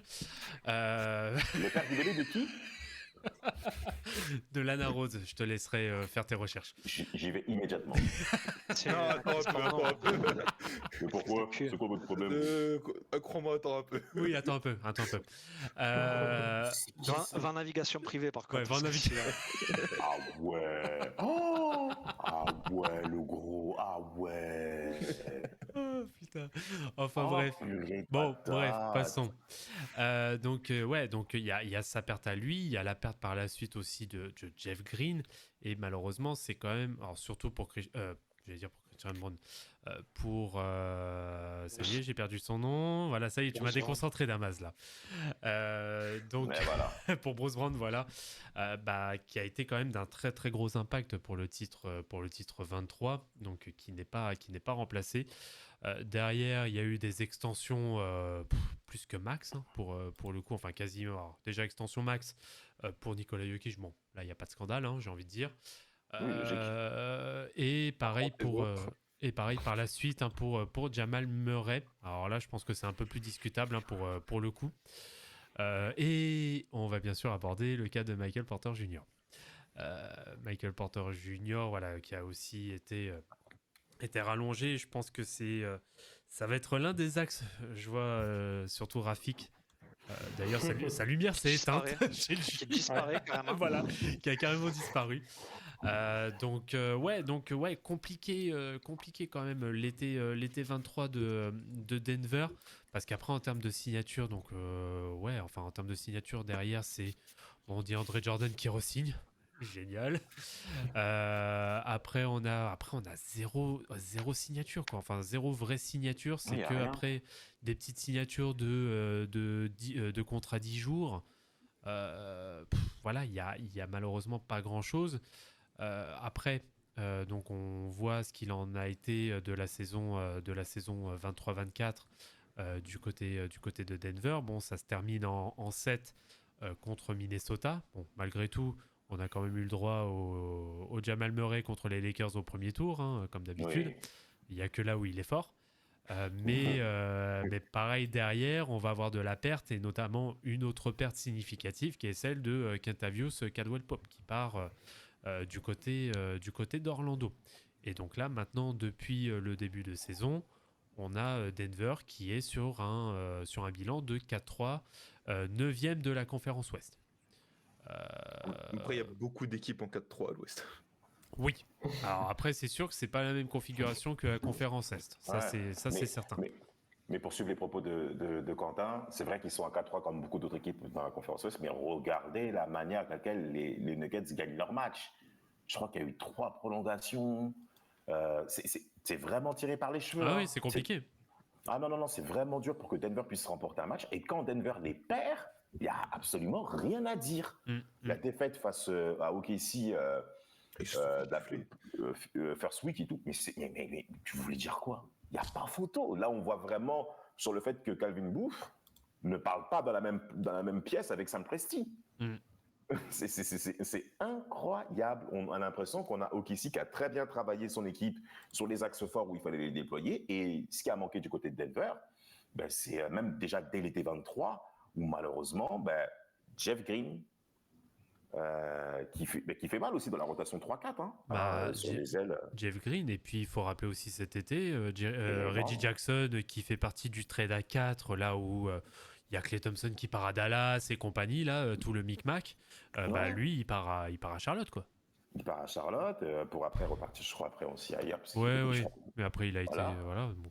Et t'as Reggie Jackson, t'as aussi Brown, comme vous l'avez dit, sur le niveau de son contrat. Donc t'as déjà 3 joueurs majeurs qui étaient importants dans ta rotation d'équipe pour maintenir le haut niveau du 5 majeur, à ce que tu sois performant. Mais là, regardez, si vous voulez regarder 7 matchs, regardez la prestation des bancs, c'est une catastrophe. Et en première ligne, le joueur qui nous ont vendu tout l'été, comme quoi c'était un bête de mec, Russell Westbrook. Oh là là là là. Je peux refaire le rabat-joie encore une fois. Allez, vas-y. Allez, c'est parti. Bon, encore une fois, exactement, c'est un peu la même configuration, c'est un peu le même type d'équipe que les Bucks. C'est le même type de marché, c'est un petit marché. Donc après, moi, je trouve pas encore une fois que ce soit le même problème de front office et de Calvin Booth qui fait un bon travail, je trouve. et qui je trouve qu'il fait même une meilleure draft que les Bucks. Donc après, bon, évidemment, pour les cas de Bruce Brown et Green, évidemment que tu peux pas t'aligner sur de tels contrats. Malheureusement, tu peux pas t'aligner, donc ils sont obligés de partir. Ils auraient voulu les refaire signer, j'imagine, mais tu peux pas t'aligner. KCP, qui est pour moi le joueur le plus dommageable pour cette équipe. Bon, après, malheureusement, comme il a dit Laurie, c'est vrai qu'il joue très mal à Orlando, mais c'est un joueur ultra important parce que voilà, des deux côtés du terrain, et il t'apportait beaucoup de. Il te faisait beaucoup de bien en défense comme en attaque. Après, ouais, les signatures, c'est vrai que Jokic prend tellement de place, mais je vous voyais sourire sur le contrat de Jamal Murray. À l'époque où tu le signes, tu peux pas critiquer ce contrat-là. Non, c'est sûr. Non. Et puis parce après, n'importe qui te dit que c'est n'importe qui te dira que c'était peut-être un des 5 meilleurs guards entre guillemets de la ligue. Alors ok, là, il déjoue. Michael Porter Jr., c'est un joueur qui est ultra important. On peut le critiquer, c'est toujours le premier fusible parce que voilà, il défend pas, il a énormément de trucs où tu peux le critiquer. C'est montagne russe, il est régulier, c'est vrai. Ouais. Mais après, voilà, c'est quand même quelqu'un qui en attaque est plutôt intelligent, d'après ce qu'on peut dire, enfin, avec tout ce qu'on peut dire sur lui, et qui est hyper important dans ce style de jeu, dans le jeu de Malone. Et c'est vrai que oui, effectivement. Alors après, voilà, Sam Presti, Kevin Booth. On parlait tout à l'heure des drafts. Après, ce qu'il fait Sam Presti, c'est incroyable quand même. Et Hartenstein, il a même pas joué cette équipe. Il gagne depuis de 10 points tous leurs matchs. Exactement. C'est vrai que je peux pas jeter la pierre au front office. Ils font ce qu'ils peuvent. Après, Russell Westbrook, c'est anecdotique. On savait très bien qu'il allait venir. Oui, ok, il a été MVP. C'est très bien depuis quelques années que Russell Westbrook, en plus. Ouais, et paye la gueule du MVP. Tu peux critiquer parce qu'il va peut-être pas se fondre comme un Reggie Jackson. Il n'a pas vraiment de shoot extérieur. Reggie Jackson, c'est vrai que j'avais oublié. Ça, c'est peut-être un peu plus problématique. Je sais pas exactement comment il est parti dans un trade ou quelque chose comme ça. C'est dans le trade. Même pas. Je disais trade à 4, pardon. C'est trade à 6 équipes qui inclut notamment, grosso modo, Klay Thompson au Mavs. Voilà. Klay Thompson au Mavs, Buddy Hield qui part à Golden State. Il y a qui d'autre? Attends, si je peux te donner d'autres noms. Enfin, il y a beaucoup de pics aussi. Josh Green aussi aux Hornets. Enfin, c'est n'importe quoi. Ça va dans tous les sens. Après, voilà, la défaite l'année dernière en 7, c'est vrai qu'il tombe sur l'équipe qui, pour moi, devait et pouvait leur poser le plus de problèmes. C'est-à-dire que voilà, c'était la meilleure défense de la saison, mais surtout une équipe qui fermait l'intérieur, qui allait beaucoup au rebond offensif, et ça les a handicapés. C'est vrai qu'ils jouent beaucoup sur leur défense extérieure et sur le fait que voilà, Jokic soit la plaque tournante de cette équipe. Bon, comme beaucoup d'équipes, mais c'est vrai que plus eux à l'ouest que les autres, s'ils ne marquent pas leur tir extérieur, ça pêche un peu. Après, voilà, c'est quand même un jeu léché. Tu as des mecs comme Aaron Gordon. Pour moi, c'est vraiment tous ces joueurs, Aaron Gordon, Jamal Murray, Michael Porter Jr., qui déjouent quand même. Peut-être que l'année où ils sont champions, peut-être qu'ils étaient sur une très bonne année et qu'ils surjouaient peut-être. Mais c'est vrai que voilà, c'est quand même. Je trouve quand même en les regardant qu'il y a une certaine osmose toujours, même si c'est vrai que voilà, comme tu l'as dit, Damas, ils perdent vraiment de très peu. Et Jokic, il est obligé un peu de tout faire. Mais c'est peut-être parce que voilà, pour moi, ces joueurs-là déjouent un peu. Je pense que lorsque Jamal Murray reviendra, parce que même au JO, il était un peu dégueulasse quand même, le Canada. Je sais pas si on l'a mangé physiquement. Il était vraiment horrible. Peut-être que c'est ça. Après, voilà, moi je trouve que Malone, il a toujours son jeu. Ça fait déjà X années qu'il est là, il connaît ses gars. Après voilà, petit marché forcément. Et encore, je trouve voilà, il y a des joueurs qui ont drafté. Bon, Christian Brown, il est un peu en deçà de ce que je pensais cette saison. Ouais. Mais comment il s'appelle? Stouter. Strother, ouais. Julian Strother. Ouais, lui je l'aime bien, tu vois. Je trouve que il est pas mal. Que c'est un bon joueur. MPG, 35 millions par an, 33. C'est compliqué quand même à l'Ouest. C'est vrai que Jokic, il est obligé de faire des merveilles pour leur sortir la tête de l'eau. Mais tu vois, le joueur dont tu viens de mentionner, Mathieu Julian Strother, c'est apparemment, de ce que j'ai vu il y a 2 jours sur Twitter ou hier, c'est le joueur sur les 221 joueurs qui ont joué plus de 100 minutes depuis le début de saison. Et c'est celui qui a le net rating le plus bas de la NBA hors garbage time. Et le 220e, c'est Bobby Portis. Oh là là. En fait, je l'aime bien, mais il est nul. Voilà, j'ai oublié de le dire. Non, mais après, évidemment, c'est juste une statistique. Le net rating, en fait, tu veux pas. C'est juste en fait, c'est peut-être le banc des équipes sont mauvais. Le net rating, il est tellement dépendant de plein de facteurs que. Bien sûr, peut-être qu'en face à ce moment-là, ils ont joué contre des équipes où les bons sont performants. Et quand ils vont jouer contre des équipes où les bons ne sont pas performants, leur net rating va passer en positif. Sauf pour Scoot Anderson avec ses plus-minus. Non, mais vas-y. J'ai pas envie d'en parler, je préfère me taire. Moins 58 l'année dernière. Changeons de sujet, s'il vous plaît, messieurs, merci. Évidemment que, en fait, si on est honnête intellectuellement, Milwaukee et Denver ne sont pas victimes de leur front office parce que ce sont deux équipes qui sont des places fortes de la NBA alors que ce sont des petits marchés. Donc ça veut dire que leur front office travaille bien. Cela, c'est si on veut être objectif, ils travaillent bien. Quand tu travailles mal, t'es Détroit, t'es Portland, c'est ça quand tu travailles mal en fait. Non, mais c'est pas une question de taper sur Portland ou Détroit. Ce sont des équipes qui sont depuis quelques années dans les tréfonds de la NBA. Enfin, même. Qui n'arrivent pas à s'en sortir en étant petit marché, quoi. C'est ça. Ce sont des équipes qui n'ont pas vu les couleurs des playoffs depuis un bon moment et qui sont un peu dans les tréfonds de leur conférence. Ça, c'est des front office, c'est des franchises qui sont victimes de leur front office.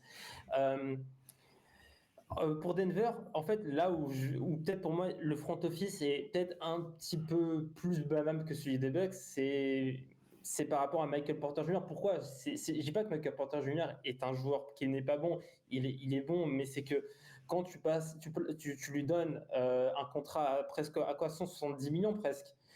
Il n'y a pas toutes les garanties, j'ai vu.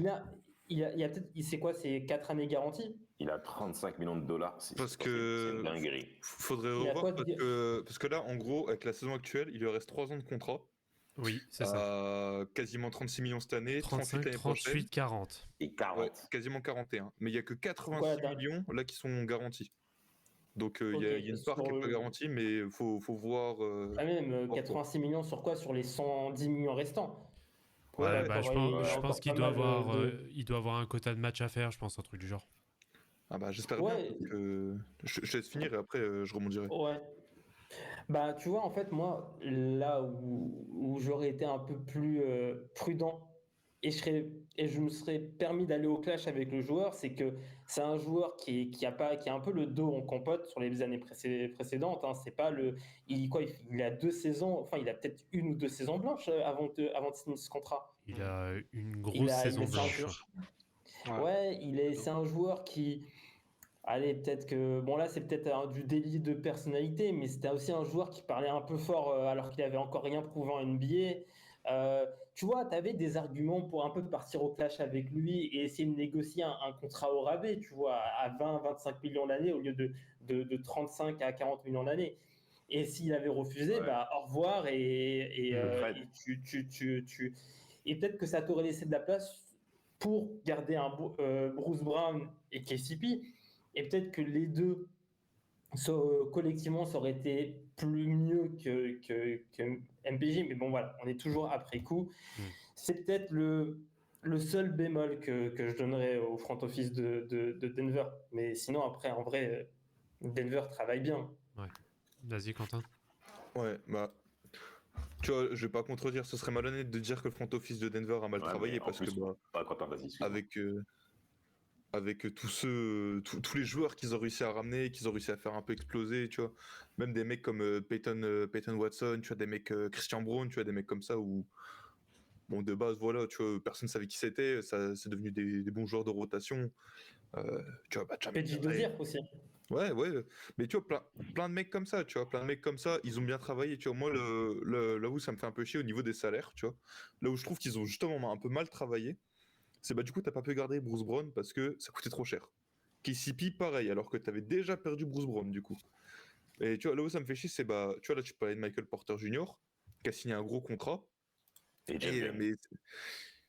Ouais, Jeff Green aussi. Mais tu vois, Michael Porter Jr. et Jamal Murray, parce que Jamal Murray, tu vois, le contrat qu'il a signé quand même, on parle du contrat, un contrat type Lillard là quand même. Après, c'est pas le même calibre. Je peux t'assurer que les Pacers, ils s'en mordent les doigts du contrat de Bruce Brown, je te le dis. Ah bah là, et même les Rockets pour le contrat de Green. Non, mais après, tu vois, ce que je veux dire, c'est, tu vois, par exemple, KCP, tu vois, qui était quand même un élément clé. Pour moi, plus important que Bruce Brown. Oui, bien sûr, c'est la plus grosse perte. Parce que là, tu regardes, en fait, moi, le problème que j'ai, c'est avec les nombres de matchs joués, tu vois. Michael Porter Jr., il a fait une seule saison à plus de 65 matchs. Il a NBA depuis, allez, on va dire 2019, parce qu'il est blessé toute sa première saison.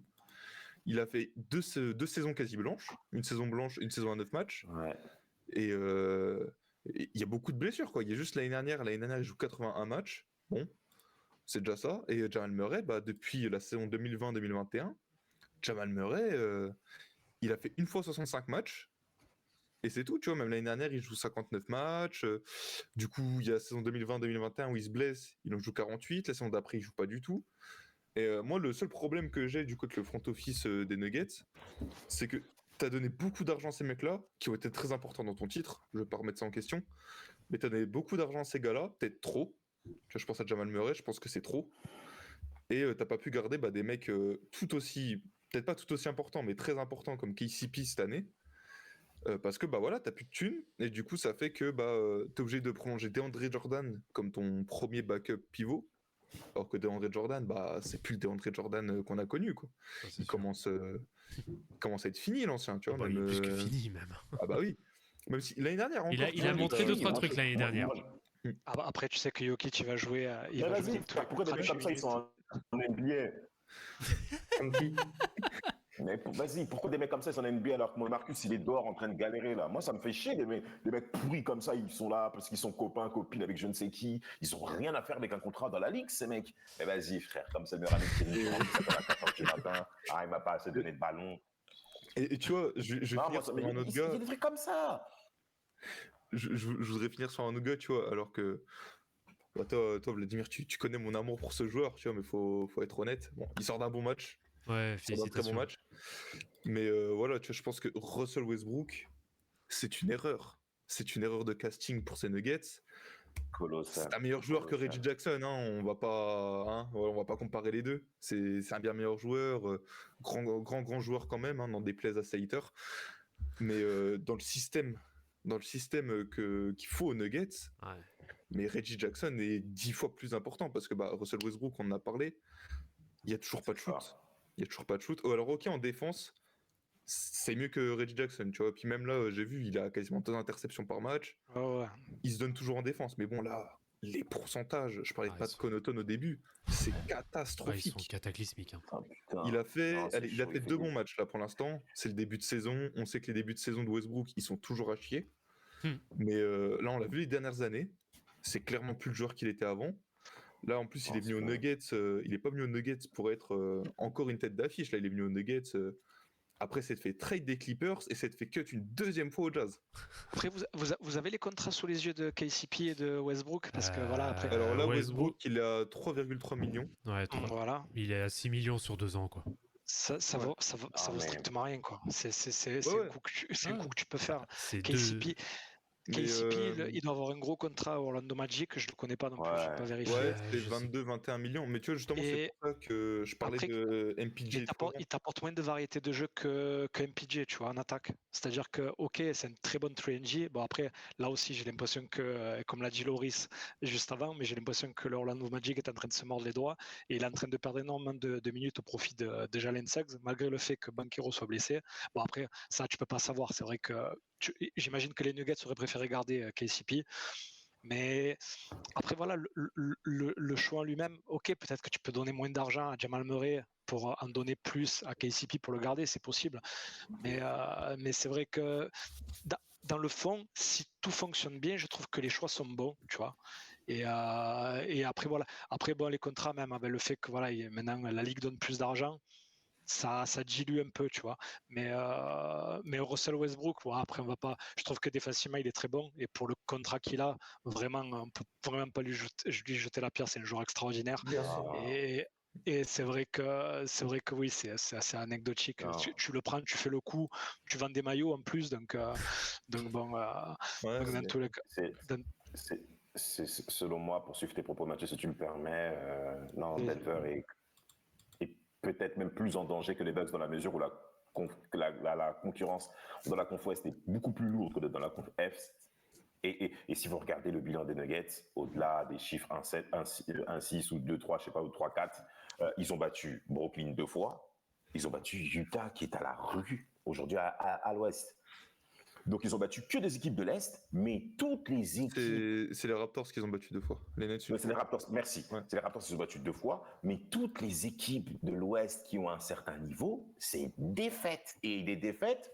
Et encore, un certain niveau, t'es sympa, hein, parce qu'ils se feraient battre par les Clippers. Oh, vas-y, regarde ça. Mais tu vois, même les Clippers les battent, ils sont pas forcément si bons en ce début de saison, tout en perdant même important chez eux à domicile, n'importe quoi. Non, Denver est en danger. Denver est en danger. Et surtout, ça c'est une stat à mon avis, peut-être que tu vas peut-être retenir, Quentin. Nikola Jokic n'a jamais autant joué sur une saison régulière en moyenne 2 minutes par match. Ouais, justement, c'est pour ça que DeAndre Jordan, ça aussi c'est anecdotique. Dans tous les cas, même tu prends DeMarcus Cousins, il va jouer 2 minutes par match. Mais tu vois, là où j'avais carrément oublié leur signature cet été, ils ont signé Dario Saric. Oui. Enfin, le cadavre de Dario Saric. 5 matchs, 8 minutes de moyenne. Il coûte le prix que Reggie Jackson coûtait avant qu'il le trade. Il a 10 millions, son contrat. 5 l'année, ouais. Calvin Booth a chaud tous les matchs. C'est vrai, ça c'est quand même une erreur. Parce que je pense que c'est là où Denver. Il n'est pas mauvais aux Warriors par contre, de Saric. Non, il fait pas une mauvaise saison. Après, il se blesse à la fin de saison. Ah ouais, il se blesse. Après, je pense que là où ça pêche où ça pêche du côté de Denver et où il paye aussi le prix d'être une petite place économique, hein, parce que là on est sur 2 petits marchés, c'est que t'es plus ou moins obligé de signer des noms un minimum pour te rendre, on va dire, un peu sexy maintenant. Et c'est le cas avec Westbrook, etc. C'est que derrière t'es tellement en galère parce que t'as pas été capable. Alors c'est là aussi la difficulté. C'est que tu peux pas te permettre, je pense que Denver ne voulait pas être dans le hard cap. Alors, Epron 1, Epron 2, j'ai plus exactement les montants qu'il y a sur ces caps-là. Mais j'avais regardé il y a pas longtemps justement les Epron et tout. Ils sont juste en dessous du second Epron. Tu vois, et je pense qu'ils veulent pas être taxés au max non plus parce que contrairement à des Golden State, etc., ils peuvent pas se le permettre, tout simplement, en fait. Ouais, mais attends, l'année prochaine, ils sont dans le second Epron. Et l'année encore après, ils y sont, mais bien. Va savoir s'il va pas y avoir du transfert d'ici là. Ah oui, là ça va sauter. Après, ça va sauter. Je pense. Est-ce que le second Epron, il va augmenter sur l'année suivante? Ou là, on a le même pendant. C'est augmenté avec le salary cap. Mais là, tu vois, cette année, ils sont à 182 millions dans le cap. D'accord. L'année prochaine, ils sont à 199 millions. Donc même si bien sûr. Mais en plus, quand tu dépasses le premier Epron et le deuxième Epron, et alors je sais pas c'est à partir de quel Epron, mais tu peux même plus signer de joueurs au minimum. Non. C'est le deuxième. Au-dessus du deuxième, tu peux plus signer de joueurs au minimum. T'es là, tu peux avoir que des mid-level ou des conneries du genre, ouais. Non, c'est l'inverse. Tu peux signer que au minimum et tu peux plus signer de mid-level. Ah, ok. Parce que t'arrives dans le premier Epron, ta mid-level, c'est pas la même. Elle est de moitié. Ouais. Et quand t'arrives dans le second Epron, tu peux même pas la proposer cette mid-level. Sur la plus tu es pénalisé à la draft aussi. Ouais, des seconds tours qui sautent, des trucs comme ça. Et le second Epron, tu peux même plus activer de bird ou quoi que ce soit. Si, ça, je pense que tu peux toujours. Je crois que la bird. J'ai toujours du mal avec ça. Il y a toujours la bird qui est au-dessus, en fait. Ouais, d'accord. Bon, du coup, tu peux signer tout le monde, en fait. Tu te fais niquer de la draft, t'es sur le draft, et du coup, la mid-level. En fait, c'est les droits bird qui te permettent de faire exploser tes salaires. Et après, tu peux faire des birds, tu peux dépasser 250 millions parce que le genre se fait la bird, en fait, c'est ton collier d'immunité, quoi, dans Koh-Lanta. C'est pour ça qu'ils ont prolongé Aaron Gordon cet été, je pense. Ouais, ok. Parce que du coup, en 2026-2027, t'as 1, 2, 3, 4, 5, 6. T'as 6 joueurs qui sont là actuellement, qui ne seront plus sous contrat. En sachant que, du coup, sur ceux qui te restent, il y a 4 contrats rookies. Et après, t'as Jokic 60 millions, Murray 50 millions, MPJ 40 millions, et nouveau contrat de Aaron Gordon à 32 millions. Oh, ça va. Il y en a au moins, là, dans les 4, il y en a au moins 1 voire 2 qui vont sauter. Enfin, moi, Hot take, c'est Jamal Murray qui saute. Voilà. Jamal Murray serait MPJ, je pense. MPJ. Ouais. Je pense que c'est le joueur qui est le moins aimé, comme on a pu en discuter, mais c'est le joueur qui est le moins aimé des supporters, et voilà, c'est celui qui... Alors, moi, je pense que MPJ sautera avant parce que ce sera sa dernière année de contrat. Oui. Et Jamal Murray, du coup, c'est 2e année de son nouveau contrat. Du coup, je pense qu'il sautera si les résultats ne suivent pas. Après, le problème, c'est que MPJ, même malgré le fait que j'ai dit du bien de lui et qu'il apporte énormément au système, qu'est-ce que tu vas avoir en contrepartie, tu vois? Est-ce qu'il est vraiment, est-ce que c'est vraiment ce que veut d'autres franchises, tu vois? Alors que Jamal Murray, quand même, il a encore une cote malgré ses stats un peu en baisse et le fait qu'il joue moins bien, il a quand même une cote bien plus haute que MPJ. Mais c'est là aussi qu'on voit que, en vrai, les règles financières autour des salaires en NBA, ça met quand même des bâtons dans les roues pour gagner 2 NBA de suite. Parce qu'en général, quand tu vas gagner une NBA, déjà, tu as tes joueurs qui sont en fin de contrat, qui vont demander, qui vont demander un énorme salaire. Tes joueurs, tu veux prolonger tes joueurs parce que si tu les perds, avec leur salaire actuel qui sont peut-être à 15-20 millions, tu peux les remplacer qu'avec des salaires minimums. Et tu vois, par exemple, tu vois, t'as Brook Lopez qui a été re-signé à 23 millions. Moi, je parle des Bucks parce que je connais bien l'aspect financier des Bucks, mais Brook Lopez, on le re-signe 46 millions sur 2 ans. Mais pourquoi on le re-signe à 46 millions sur 2 ans? Parce que c'est déjà pour s'aligner avec les Rockets, mais c'est aussi, si on ne re-signe pas Brook Lopez, on peut récupérer qu'un mec au minimum. On peut pas récupérer un mec à 23 millions l'année. On peut signer un mec à 23 millions l'année. En fait, tu peux aussi, tu as un peu cette angoisse de perdre le joueur parce que tu peux le remplacer qu'avec des salaires minimums. Ouais, bien sûr. Après t'es champion, c'est normal que t'aies tapé à la porte. Hein. Moi, écoute, je suis fan de l'OM. Je peux te dire que dès qu'on a été champion, aime bien toutes les heures, il allait taper à la porte de Dacier. Hein. Bien sûr. Mais ouais, c'est ça aussi. Et quand t'as Dacier qui connaît rien au foot en plus. C'est que gagner 2 fois, c'est un alignement de planète sportif, mais financièrement, c'est compliqué. C'est compliqué de garder le même effectif 2 années de suite. Faut être soit les Celtics qui avaient déjà la base et qui ont rajouté les gars qu'il fallait, soit être OKC, avoir que des jeunes. Soit être LeBron James et faire re-signer tout le monde au max. Est-ce que les Six, ils n'ont pas encore gagné, ils n'ont pas encore fait le back-to-back, les Six? Non, mais je les prends d'exemple. Je les prends d'exemple parce qu'ils viennent de gagner, qu'ils avaient déjà la base et que l'année dernière, ils ont juste rajouté des gars. Mais après, même au Casey, c'est vrai que là, il joue sur le fait, et comme on le sait tous, c'est les meilleurs contrats, les contrats rookies. Mais une fois que tous ces joueurs, ils auront plus leur contrat rookie, c'est d'autres problèmes. Il faut payer. Jalen Williams qui a 5 millions, des Chet Holmgren qui sont à 6 ou 7 millions. 2 ou 3 millions, voilà. Donc ils auront d'autres problèmes. Mais oui, après, c'est vrai que bien sûr, c'est pour ça que dans les petits marchés, comme je disais, c'est super important la draft. Et on voit qu'OKC, voilà, je crois qu'ils ont encore l'effectif le plus jeune cette année. Et ils sont largement premiers de la ligue. Je pense pas, parce que l'année dernière, c'était plus eux les plus. Pardon. Après, c'est vrai que pour moi, les Celtics sont encore favoris. Après, c'est vrai que c'est compliqué de. Ils ont quand même gardé, ils ont fait quelques ajustements. Non, mais je suis totalement d'accord. C'est très dur de garder 2 années de suite le même effectif. Et Denver, c'est quoi? C'est Christian Brown le meilleur drafté sur les dernières années? C'est ça. Oui. Avant un MPJ. En vrai, c'est pas ouf. Hein. En vrai, c'est pas ouf. En fait, tu choisis tard dans le premier tour. Mais. Après, c'est pas une équipe qui a tanké aussi de mémoire. Parce que c'est vrai que. Voilà. Non. Du coup. 21. Non, voilà, je sais pas si c'est le joueur qu'ils ont drafté le plus haut, mais c'est vrai que les Nuggets, au final, ça restait toujours à peu près dans ce ventre mou. Et du coup, t'as pas les. Bon, après, tu peux choper. Regarde, c'est vrai que Jokic, c'est le truc qui confirme la règle, mais tu peux pas forcément choper des gros joueurs. Et c'est pour ça qu'il faut tanker quand même quelques années. Bon, après, voilà, il y a aussi les Pistons qui tankent tous les ans et qui ont toujours des. Parce qu'ils peuvent pas faire autre chose. Ça, là, oui, carrément. Là, c'est mal travaillé. Là, c'est. Mais après, oui, Christian Braun, ça va. Je sais plus combien il a été drafté dans les. 21 du coup. 21. Voilà, ça va. C'est un bon joueur quand même. C'est un bon joueur. C'est un bon joueur. Après, si Denver le trade, je vais pas être étonné, quoi. Non, bah après ça reste un numéro de 20 draft, tu vois ce que je veux te dire. Non, bien sûr. Mais qui a une petite valeur quand même, parce que en défense il est pas mal, une vraie qualité de shoot. Alors à l'heure actuelle, dans un trade, il a plus de valeur Christian Braun que MPJ. Ouais. Oui, surtout les stats du début de saison, j'avais pas vu, mais il a 15 points de PPR. C'est un diamant brut. Voilà, il est pas blessé. 15 points, 40 points. J'entends. Ah oui. Par contre, il déjoue lui aussi.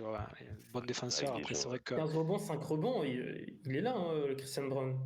Il a beaucoup plus de minutes au départ de KCP. Kevin Booth a beaucoup misé sur lui pour faire en sorte à ce que les Nuggets soient performants et continuent à être une équipe contenders pour le titre. Mais bon, c'est pas lui le premier responsable par rapport à cette situation, soyons clairs.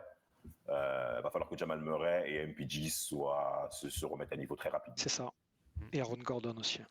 En effet.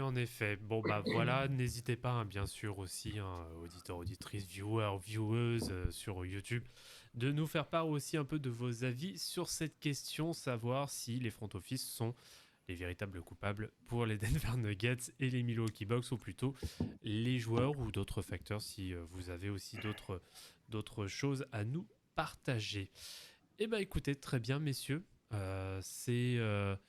Voilà pour ce débat. Je pense qu'on a bien...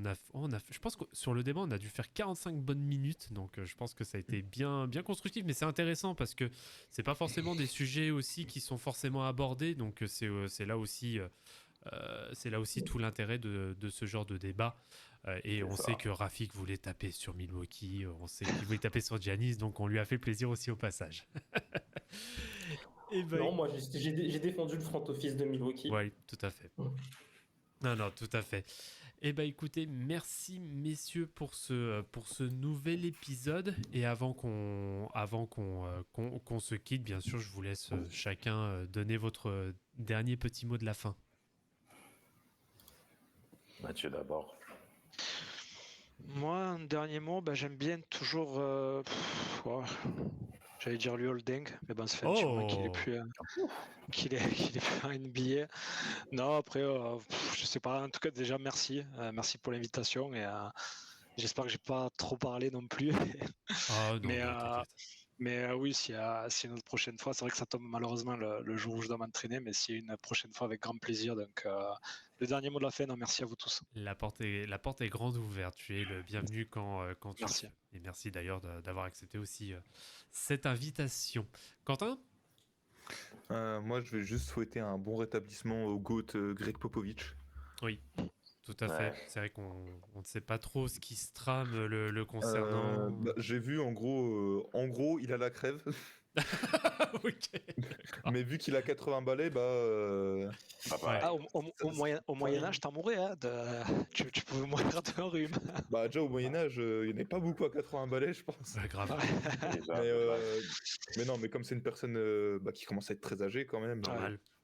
Tu sais qu'il peut y avoir des complications, c'est pas pour rien que là il est out indéfiniment pour l'instant. Ok. Quand même. Donc voilà, à ce qui paraît ça va, machin, mais il doit se remettre parce que là, tout ça. Ouais. Donc bon rétablissement à lui et forme-nous vite ton meilleur disciple. Ok, très bien. Rafik ? Fais attention à ce que tu vas faire, Giannis. Vraiment, fais attention. Apparemment, à Milwaukee, ça cambriole sévère. Fais attention. C'est pour ça, fais attention à ce que tu dis parce que tu peux avoir des problèmes. À ce moment, ça cambriole. Attention, si ça cambriole. J'espère que la FBI ne regarde pas votre podcast. Je te jure, il va y avoir un swatting. Là, on va rien comprendre. Il a gagné 11 titres. Il y a quand même des mecs qui allaient chez lui pour chier sur la table basse. Giannis, ça va être pareil. C'est pour ça qu'il y avait de l'écho en fait tout à l'heure. C'est parce qu'il est caché, Rafik. Il est caché quelque part. Il est dans son bunker. Exactement. Bloqué par des renseignements privés, on va rien comprendre. Venez là, les gars. Je te jure. Damas, pour toi ? Ouais, pour moi, que les Pacers se réveillent enfin, surtout en défense, purée, puisque c'est on bat ces cow-boys à la con de Dallas, là. Mais 134 à 127, quoi. Faut pas qu'on rêve. Si on envisage d'être performant, il faut qu'on arrête ce genre de choses et qu'on commence enfin à se réveiller, notamment en défense. Puisque je sais qu'offensivement, à un moment ou d'autre, ça va être lancé, quoi. Ouais. Et Portland, que John Sandler se casse, quoi. Qu'on passe aux choses sérieuses et vite. J'ai l'impression que c'est le même discours toutes les semaines pour Portland. Depuis un an. Je sais pas, on a 2 victoires consécutives, on se demande comment c'est possible. Qu'on continue comme ça. 2 victoires consécutives. Oh putain, bravo.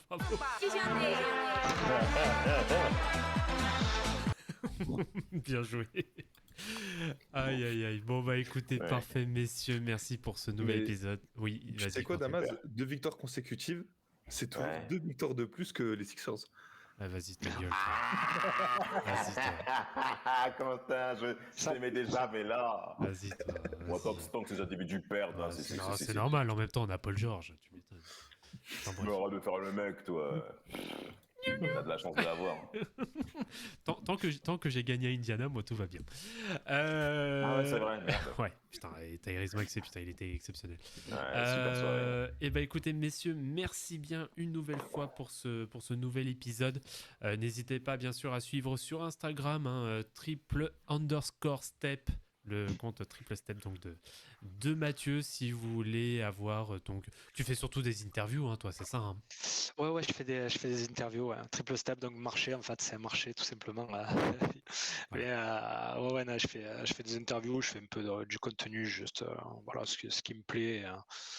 Et voilà, j'ai eu l'occasion d'ailleurs d'interviewer Laurent Forest récemment, c'est un super mec, donc voilà, merci pour le petit coup de pub, c'est gentil. Alors, on n'hésitera pas à relayer Caroline Forest.